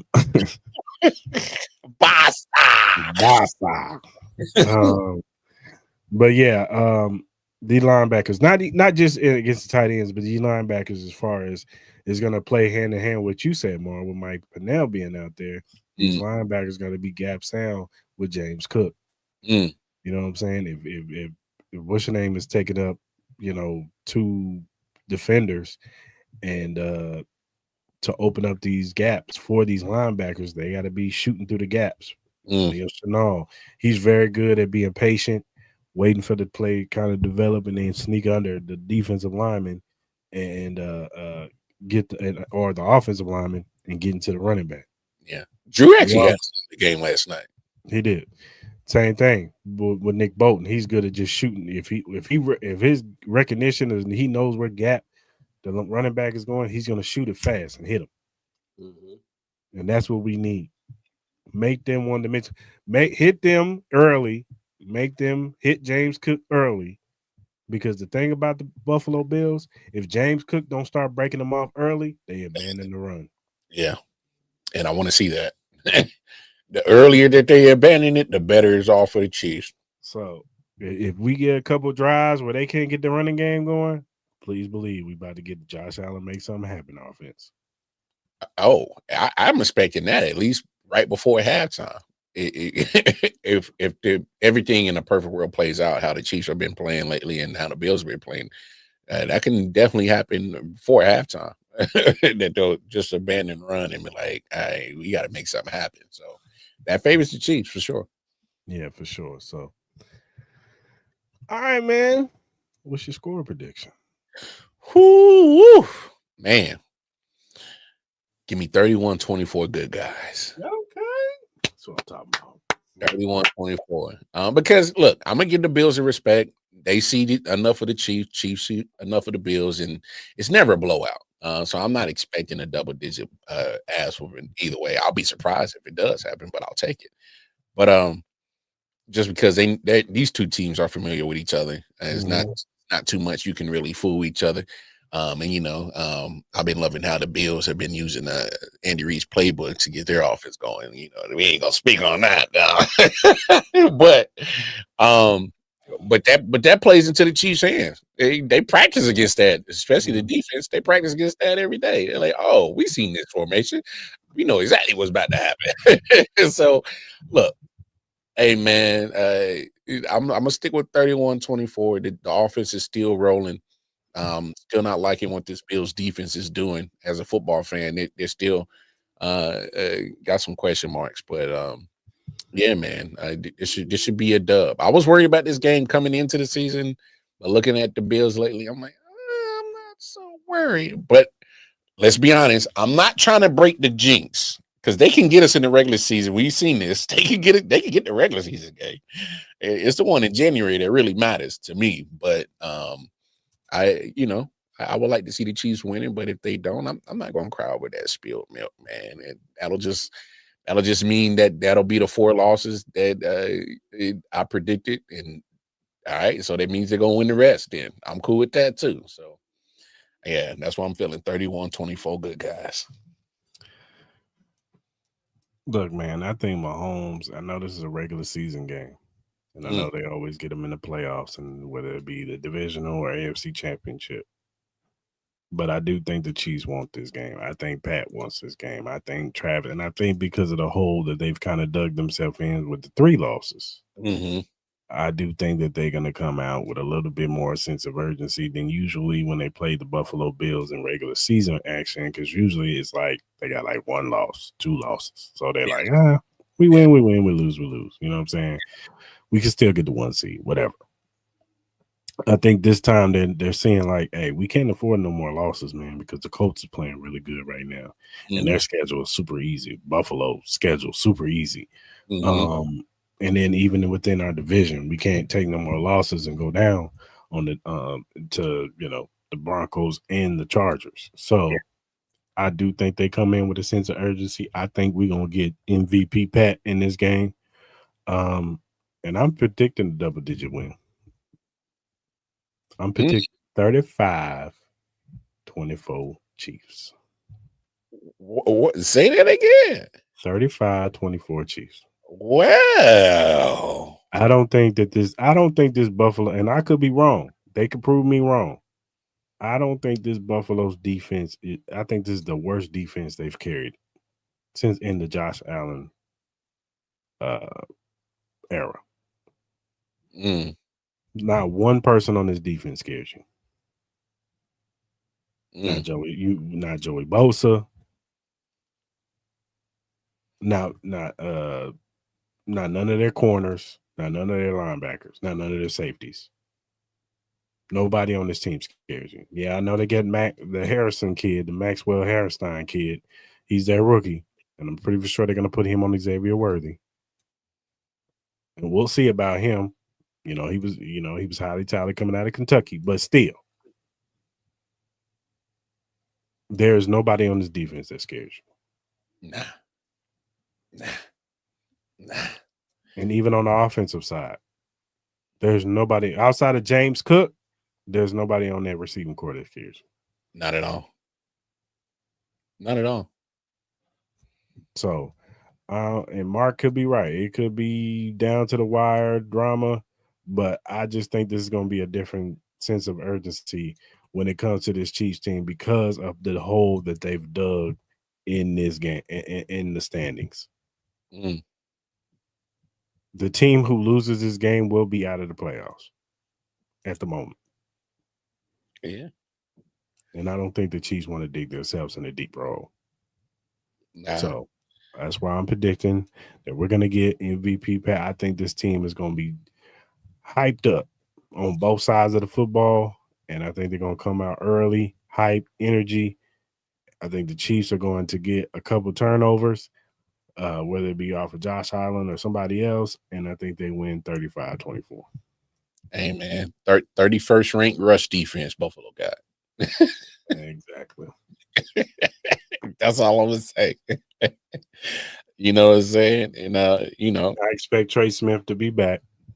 Yeah. I don't think Joshua Simmons is going to be back. I think they said he's coming back after the bye week, but that's fine. And that's fine. Jalen Moore has been played really well. He's capable. Yeah. He's played really well. He played way better in the second half than he did in the first half. But yeah. And they sure as hell ain't got the pass rush to really give Jalen Moore that much trouble. That's what I'm saying. Maybe Joey Bosa may turn back the clock. But outside of that, I'm not scared of nobody on this defensive line. I'll be very disappointed if the Chiefs don't score at least 30. Mm-hmm. I'm just saying that defense is not good. It's not good. It's not good. And, they keep playing these old cupcake schedules that the Bills got. Who the hell did they schedule, bro? Who did that? I mean, who did that? Like, come on, man. They supposed to have a first place schedule. I mean, you could have fooled me. There ain't no first place schedule, bro. Has anybody seen they schedule, dog? Like, yeah, I know. It's bad. It's bad. I don't want to bring this up, man, because we're riding high. Everything is up, man. We got to talk about Missouri and Vanderbilt, man. Oh, man. We done lost two quarterbacks now. I do like what I saw from Zollers, whatever his name is. He didn't look that bad. He had opportunities. They had opportunities. And that was the name of this game. In the third, because when you have a tight defensive game like that, it's who's gonna make the plays, who's gonna turn the football over. That turnover killed them, bro. Their turnover on their fumble, but not the even when Bo got hurt on that play, not getting a touchdown right there, or at least getting points right there, that hurt. Missing that field goal hurt. Because they had ample opportunities to score. Yeah, they did. I still need more Ahmad, though. I still need a little bit more Ahmad. I agree. I don't understand why he doesn't get the ball more. 20 minimum. That's what I'm saying. Minimum. Especially in that game where it's not like, it was a shootout or they got up on you and they couldn't run the football no more. No. It was 3-3. Well into the third quarter. Man, they could have had that game. Let's just be honest. They could have had that game. They could have. And this is 2 games. With the Alabama game, they had opportunities to win that game. And in this game, they had opportunities. Now, I will say this about this Missouri team. Usually those games, they would get smoked, blown out. Yeah. So they're showing that they belong on the field with these teams. They just got to finish the deal, man. No, I hear you. Hopefully, our freshman QB, he can help him out. Come on, help Zollers out and get him Hardy going, get Roberts going, and that'll open up everything else for Coleman Jr., Johnson, Manning, Northfleet, Lugabade. It'll get them all going. Right. But it starts with a mind. Come on, man. That's why I was really pissed off about the Alabama game. I'm like, come on, Alabama for the first time in the last 10, 15 years, they're susceptible to give up on the run. Like, come on, bro. Like, run the ball. Like, even if he doesn't break off the big runs that he was doing the first 5 weeks before that, it don't matter. You make Bama show that, all right, y'all been struggling against the run. We gonna make y'all stop it. And they caved in and started throwing the damn football over the field with Bo. And I like Bo. I like Bo Perdue. The only problem is that, what he does in the first half doesn't always translate to the second half. Right. And it was all season there's been some throws they're right there. Just make it. And he missed it. And, unfortunately for him, had the bad injury. He'll probably be done for the rest of the season. So now it's on Zollers, man. So we'll see what happens, man. If Coleman was an inch in the end zone, just an inch. It's an inch. We might be talking about something different, but because it wasn't like Diego Pavea was killing us. He didn't do nothing really. No, he didn't ball. They held him in check. Shout out to the defense because we've been waiting for that from the defense. So it's all good. It's all good. They can get that dub, not this week, but when they play Texas A&M, and luckily it's at home. Yeah. So I guess Texas A&M is rolling right now. Oh yeah, Marcel Reed, man. Oh my God, he's a baller. He's a problem. He's a baller. But I will say this: NCAA with NIL, and I know in transfer portal, and yes, there needs to be some kind of parameters, kind of rallying this okay corral. I understand that, but one thing that has come from this NIL and transfer portal. It's making the parity so much better. Oh, yeah. Because guys are not having to just go to Alabama to try to make sure they do something. It's, I can go to Indiana and start and ball out and still get my draft status. You know what I'm saying? I can go to Oregon. I can go to, whatever school, Missouri, and ball out and still be a top 15, 10 pick. You know what I'm saying? So, NIL has made it more even for everybody. You know what I'm saying? It's not just Alabama poaching everybody or Georgia or, Ohio State. Guys are going to other places. And if they're not liking what they see at one school, that's like, I'm into the quarter and I'm going to go somewhere else. Yeah, I feel that. Whereas in the old way, if you wanted to leave, you got to sit out a whole year. I remember that. Yeah. Oh man. Yeah, but NCAA's been wide open. Now, I agree with you. They do need to put a cap on some of these dudes to be like 25, 26, still playing football in college, man. Go get a job, man. They got a whole family already on the side, bro. Your ass on Indeed and go get a job. Job recruiter. Man, he got his degree about 5 years ago. He's still playing college football. Stop. What's his name? Sims? Jeff Sims? Yeah, no. How the hell he's still playing, bro? Like, how old is he? Like 26, 27, damn near, bro. Grown ass man out there with them kids. And another sidebar. Hey, Cam Newton, you can't be fighting mascots on First Take. Hey, that was crazy. Kim wild for that. You can't be fighting them kids. It might be a young kid up in that mascot. He said, "Watch out now." Now, look, Mr. Mascot, man, you can't be knocking people's hats off their heads like that. Like that's Cam Newton. I know how that feels. Somebody slap your hat off your head. That might have went a little bit too far. But still. Damn, you on live TV, man. You gotta learn to hold your decorum, man. You about to beat dude up. He about to ruin HBCU weekend, man. He didn't give a damn about none of them cameras, cuz. That's his hat. Get off me. Stop playing with me. Yeah, stop. I wanted to ask you about week 8, man. What were some of the teams that you thought actually looked good, and what teams are you? There's a lot of blowouts, man. Look, man, let's be real. Buffalo beat the Panthers because Andy Dalton is terrible. And they couldn't stop James Cook. I think Allen threw the ball like 19 times.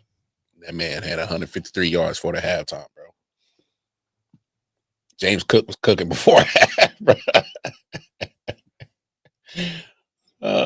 Shit. But still, it's just I wasn't really impressed. I can't say I was impressed. Maybe the Packers, because they look good with Tucker Kraft. Now Christian Watson is back. Maybe they got their number 1 and their number 2 wide receivers. Because that was always my question about the Packers. Their number 1 and their number 2 wide receivers. Because I always felt like they had a bunch of 2s and 3s. Yeah. But I think now that they got Christian Watson back, he's their deep threat. He's the big, tall receiver that can go get it down the field. Then you got Tucker Kraft that's killing everybody over the middle. Yeah, he's balling. No, he's balling. He is balling. He's a yak monster, bro. Yeah, he is. He love that yak, dog. He love that yak. Yeah. No, he's a baller. He's doing his thing this year. But they did what they were supposed to do against a trash Steelers defense, bro. They are. And I'm not even gonna get on the Steelers. No, they about to blow that. They about to blow that lead. Don't worry about my glasses. No, they about to blow that lead in the North, bro. Are they? If the Ravens don't win on tomorrow or Thursday, they stay right there in it. I don't know. I might end up having to owe a couple of Ravens fans an apology by the end of this. No, you know what? I will give the Ravens this. Their defense has played a lot better these past. They have. I mean, the week before they bye, they played the Rams really good. They just couldn't score. Which further, Harbaugh, why didn't you play Huntley earlier? From the beginning. Why would you go from Lamar Jackson to Cooper Rush, who are two opposite type of quarterbacks? Totally different opposite. Yeah, that made zero sense. But when you could have just put Huntley in there, he knows your system already. Yeah. You could have ran the same type of plays. Now, no, Tyler Huntley's not Lamar Jackson, but you can still kept your playbook to run some of that stuff with Tyler Huntley. You see, he keeps the offense going. Yeah, he does. He does. But that I think team looked a lot better with him in the offense. I think that's why they pulled Lamar back last minute. Because he was supposed to play. They reported he was going to play, and then last minute under investigation. Yeah, and it's like, hold up, if we can't beat this team with Snoop, we ain't got no business. So that's like, go ahead, get an extra week of rest, Lamar, and go kill the Dolphins. By the way, I don't know what the hell to make of the Falcons. I'm done with the Falcons.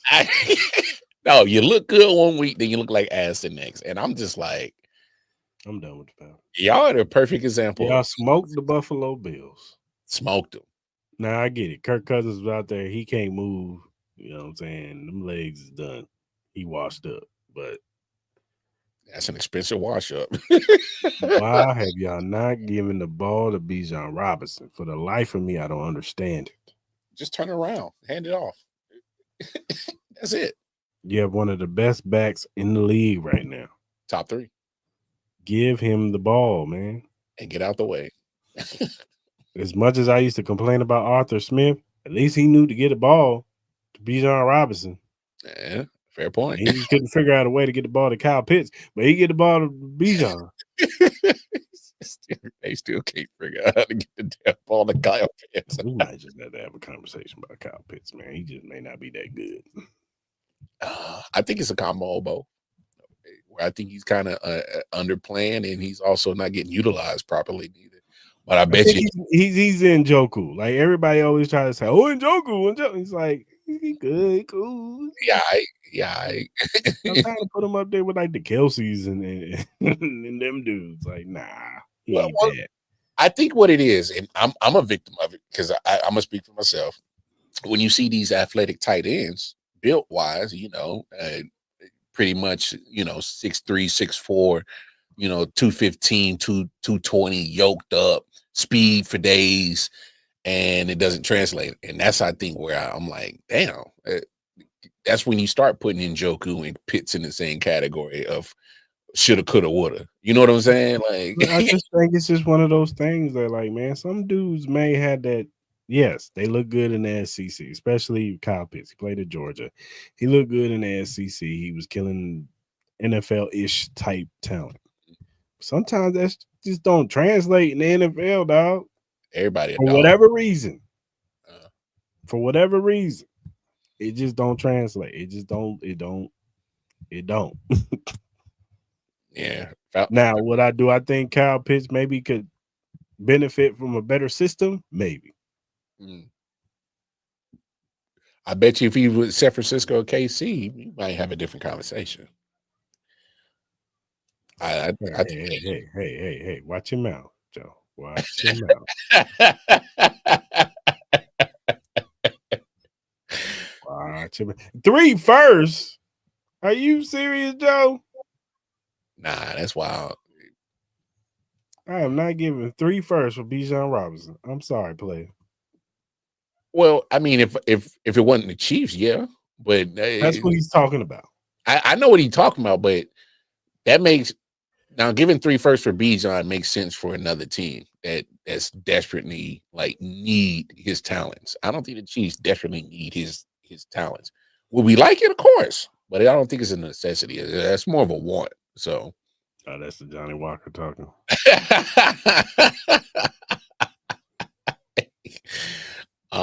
What else happened?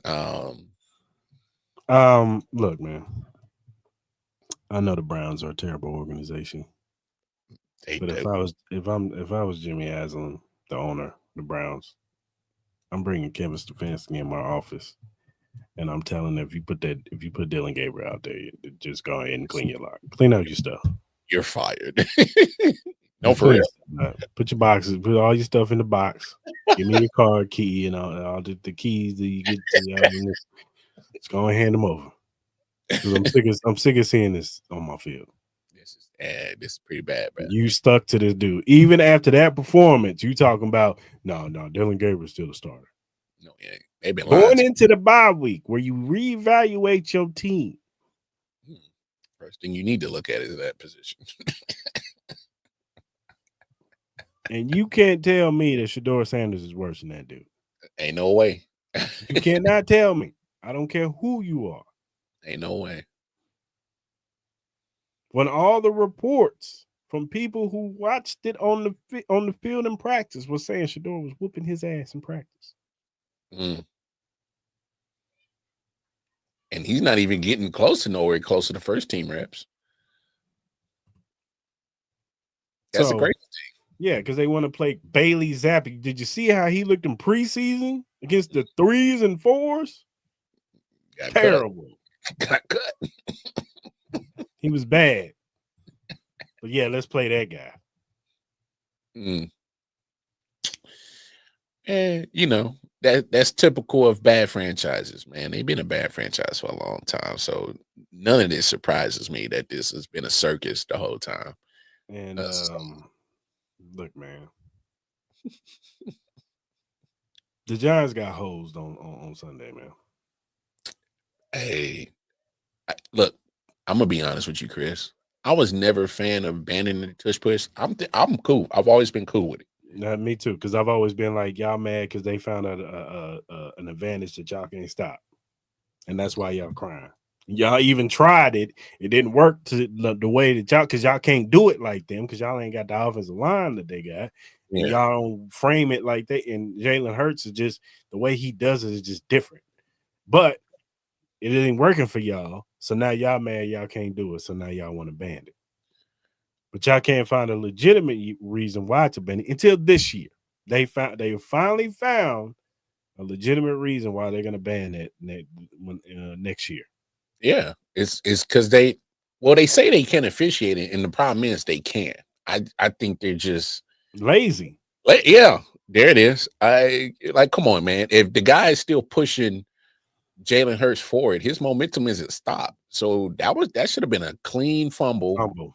There wasn't no whistle.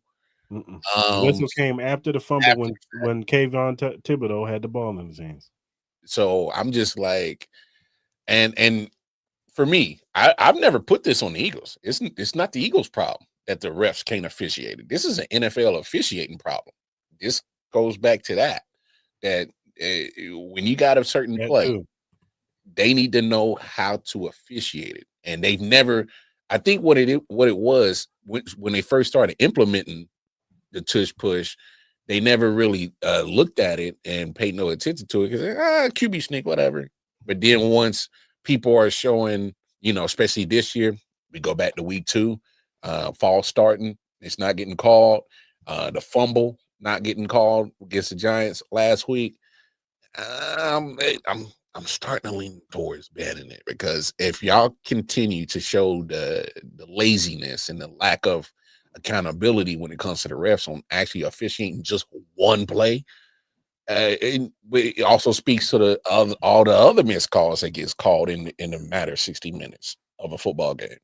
So I think there's layers when it comes to the NFL and officiating. For one, why don't y'all have full-time refs?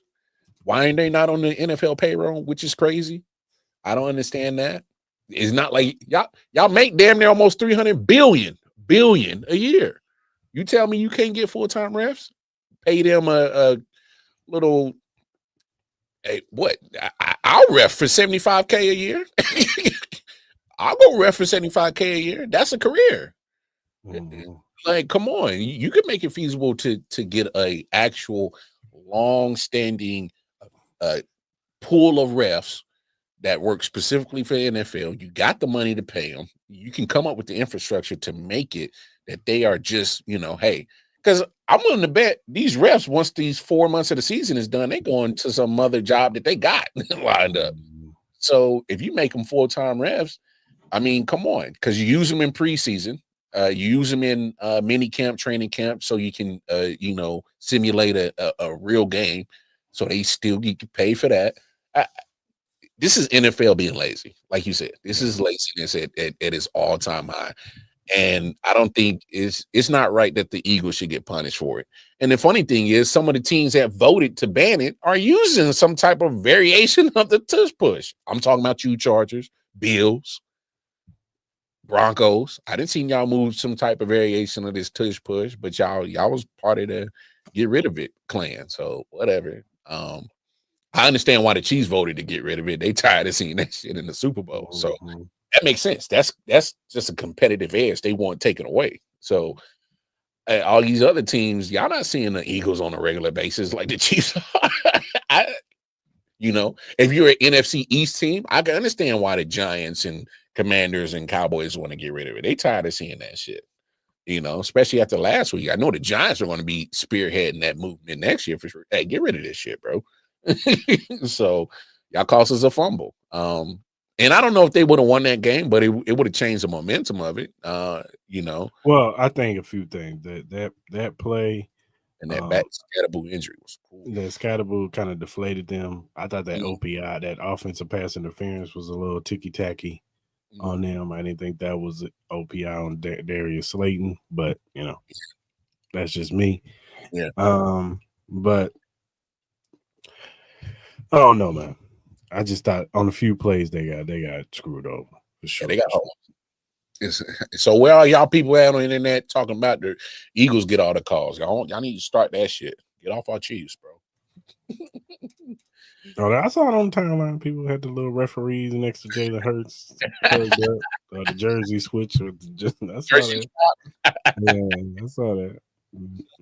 Cowboys should be tired of Jerry more than the tush push.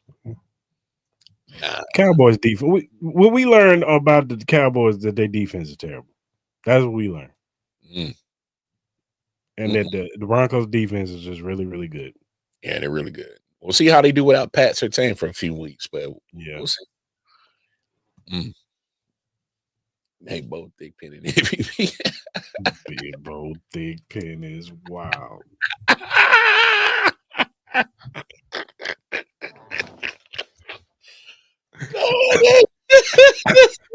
He said Bo Thick Pen. He called my man Bo Thick Pen. Not Bo Thick Pen. That is crazy. Oh my goodness. Hey, never change, Joe. Never change, bro. At all. Never change. Yeah, that Cowboys defense is terrible. And once they get behind, they can't come back. Nah. Hey man. How bad is JJ McCarthy that? My man Carson Wentz is hurt, dog. He got a torn labrum. And instead of saying, you know what, you hurt, dog. Nah, man, we need you to play. I'm not laughing at the injury. I'm laughing at Vikings because they're showing you how bad JJ McCarthy really is. They do not want to play this kid so bad that they risked my man Carson's with health and cost him the rest of his season. Boy, don't they wish they would say, hey, Sam, man, we just stay, bro. They didn't want him because they wanted JJ McCarthy, which when they drafted him, I said, why? Why?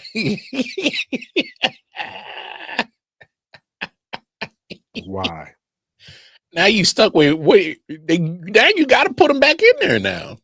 Bro, I didn't believe in him when he was in college. He had a great defense and a great running game. That's why they won. Yes, did he make some throws here and there? Okay. Whatever. He also threw some ducks. Something wasn't right about that. I didn't either because I was like, y'all got, JJ McCarthy, I think he's been healthy. It was a mild ankle sprain. Yeah, like been by what, 5 weeks now? 6 weeks? Week 2. I think he should be good by now. No? Okay. He's on the sideline with pads on. Just keep putting old Carson Wentz out there. Yeah. I understand. On sideline. Yeah. Tucking on his shoulder pads. Ladies like, Carson, you good? Nah. Well, we need you. Risk my man's career. He probably done. Because y'all negligence. Because JJ McCarthy is terrible. That's y'all fault. Y'all should never drafted that dude. Damn, bro. You kind of have to go and get a quarterback next year. And you Vikings, I think you got to. You're gonna have to get one of them. Man, come on, man. But at least get a dude competition. Because here's the thing. What quarterback you gonna get next year? Because this draft is gonna be terrible. I know, but if we're putting everything in the context, JJ McCarthy will fit just fine with this quarterback class coming out. Because you're probably not gonna be able to get Mendoza. He's gonna be a Jet for sure. Maybe even a Raider. That's crazy. If Lenora Sellers come out, somebody's gonna take him. I think he's a sophomore, so he might not even come in. Man, Vikings. If that was one thing they probably would take back, they wouldn't have let Sam walk out that building. You have a dude. Didn't Sam throw 40 TDs last year? Something like 30 to 40 touchdowns, something like that. But he had like over 4,000 yards, actually. You don't even have that conversation about him leaving. I don't They care what. saw that it's because he lost that last game against Detroit, and Man, he lost that playoff, and then that playoff game. It wasn't all just on him, man. There's a whole team. He got sacked 9 times. Of course, it wasn't just on him. Like he can't protect himself and throw the ball. So look, anytime a man gives you 35 plus TDs, I don't even think you even consider moving off of him. And it ain't like you had to break the bank for dude. Give him a nice little 3-year deal and call it a day. Especially when JJ's still on his rookie deal. Like I said, I didn't understand him picking it because I didn't see it in JJ. Never did neither. But hey, what do we know? I never thought he was a first round pick. They kept talking him up. I said, "Oh, that Jim Harbaugh cooking is good." Jim in their ear. Hey man, my boy JJ. Make sure he be a first round pick. He nice.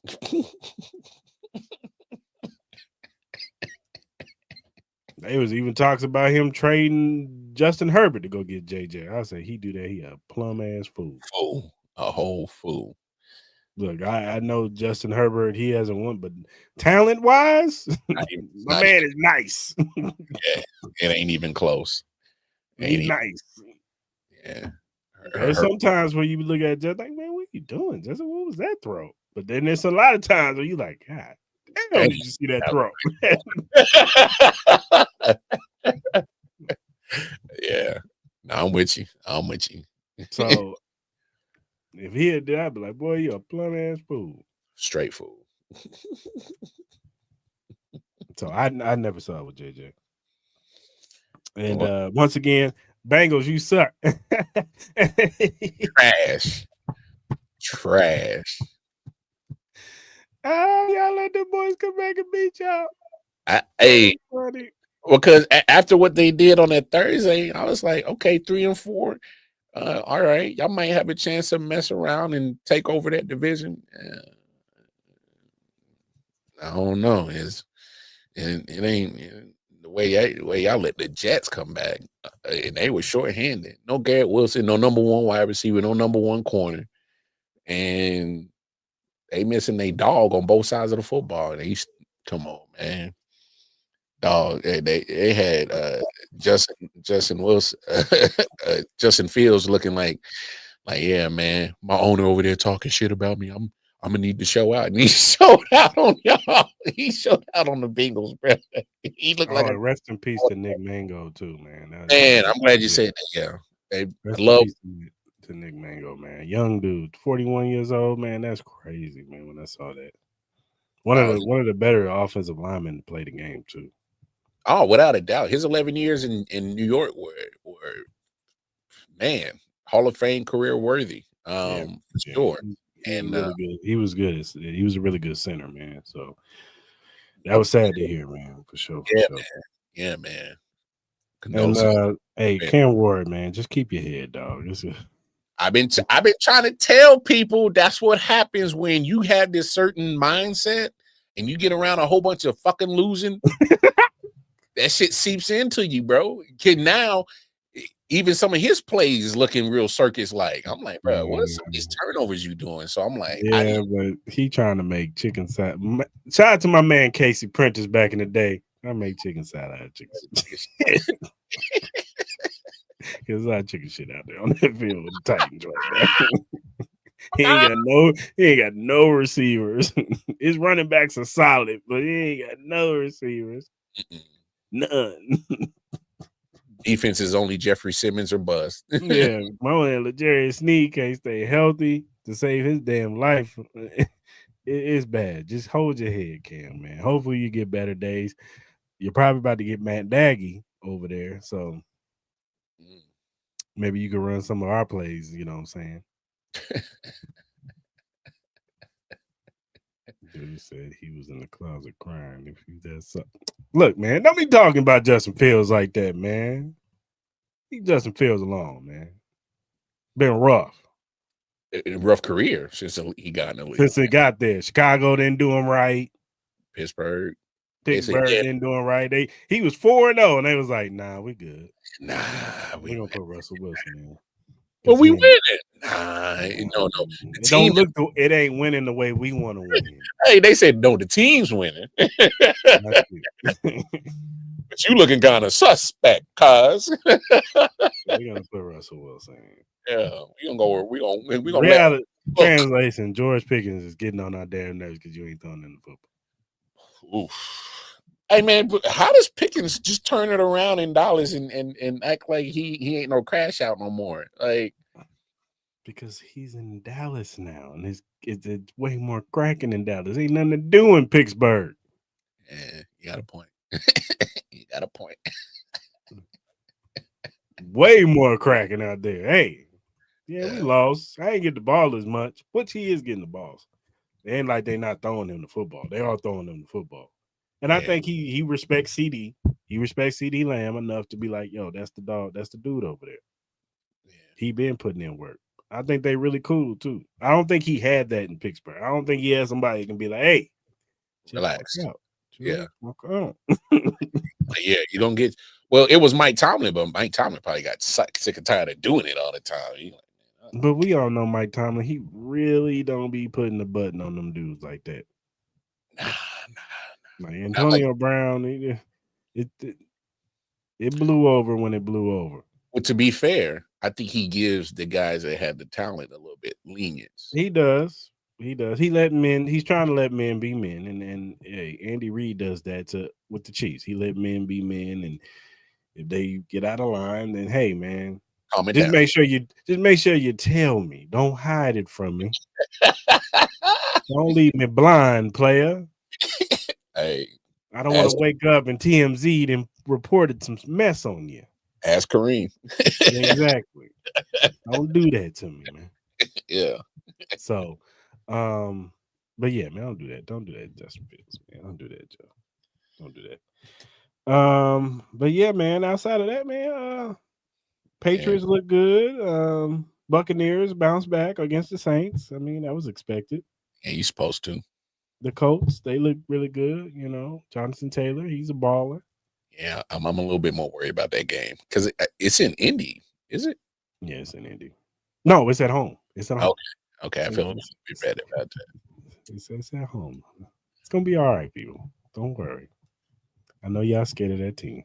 No. I'm not scared of them. I'm just saying that that was a game coming into. I know, because I know strange shit happens when we play the Colts. That part, and I had that factored in, regardless of whether the Colts look like. I didn't expect him to look like this. If his owner called him out and did Aaron Glenn and the defense is playing good. It's that dude that playing quarterback. He trash.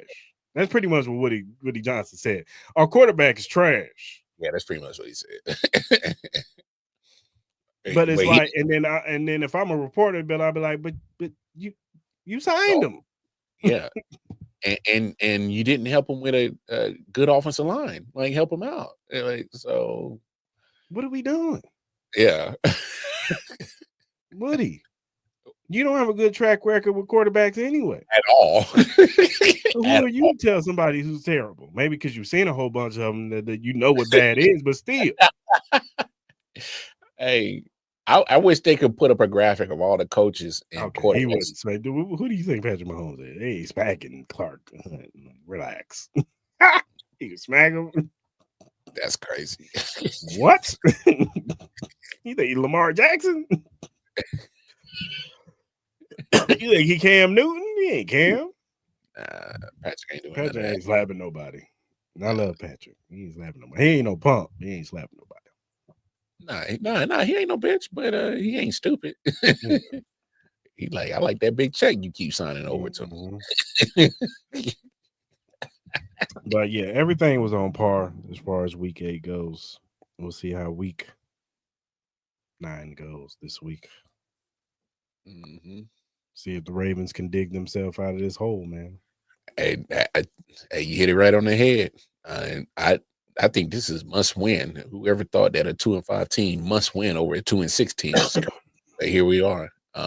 Well, for me, if the Ravens want to get back in this mix, because looking at their division, they got an opportunity to get back in good graces in the North. So we'll see. Yeah, for sure. Well, I think that does it. Yeah, man. I'm looking at these matchups. Oh, okay, that Broncos Texans matchup. I know 6-2, 3-4 don't sound sexy. It looks sexy on paper, but I got to see it another week with the Texans. I'm not buying into that mess yet. Well, but that's what I'm saying. If CJ Stroud and that offense gets going against a good Denver defense, take advantage of that Pat Surtain injury, we might have something different. We'll see. But I ain't buying into it yet. I ain't buying into that mess. Cowboys and Cardinals on Monday? Yeah, I saw that matchup. I'm like, yeah, flex that out, bro. Come on now. I will say this about this NFL season. A lot of them matches that be looking bad, they've been good. Well, Thursday night games have been good because they've been putting a lot of divisional games on that Thursday. Brother, you are late. We already did our Buffalo scores. Give me your score. There you go, 34-17. You know, Joe, he always gonna have us win by 70 points. I love Joe's optimism. I love him so much.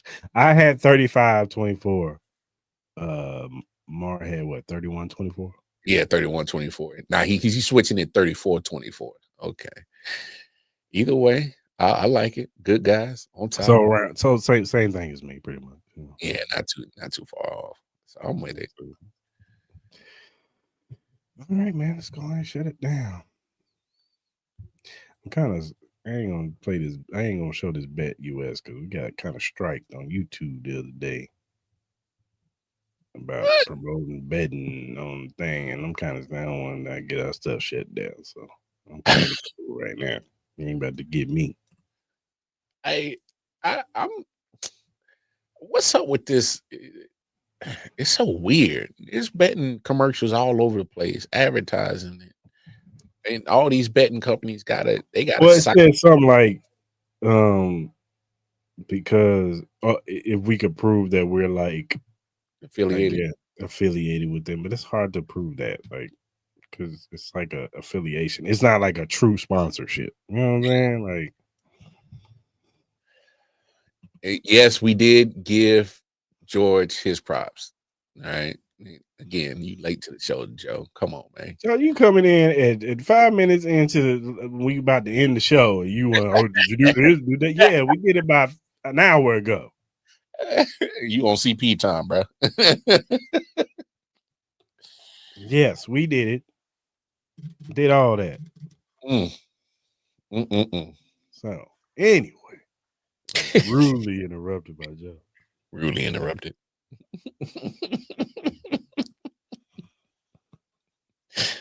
That's wild, bro.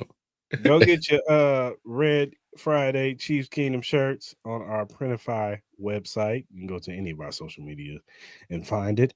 And get your shirt, $25 plus shipping. You know what I'm saying? Support the pod, man, and get our merch. Yeah. And we got other shirts on there too. With the big 3 shirt with Patrick Mahomes, Chris Jones, and Travis Kelce on the back. Those we got a white, red, gray, and a black one. But this is our new one. So go get the Red Friday shirt so you can be fresh for Red Friday, man. Yes, sir.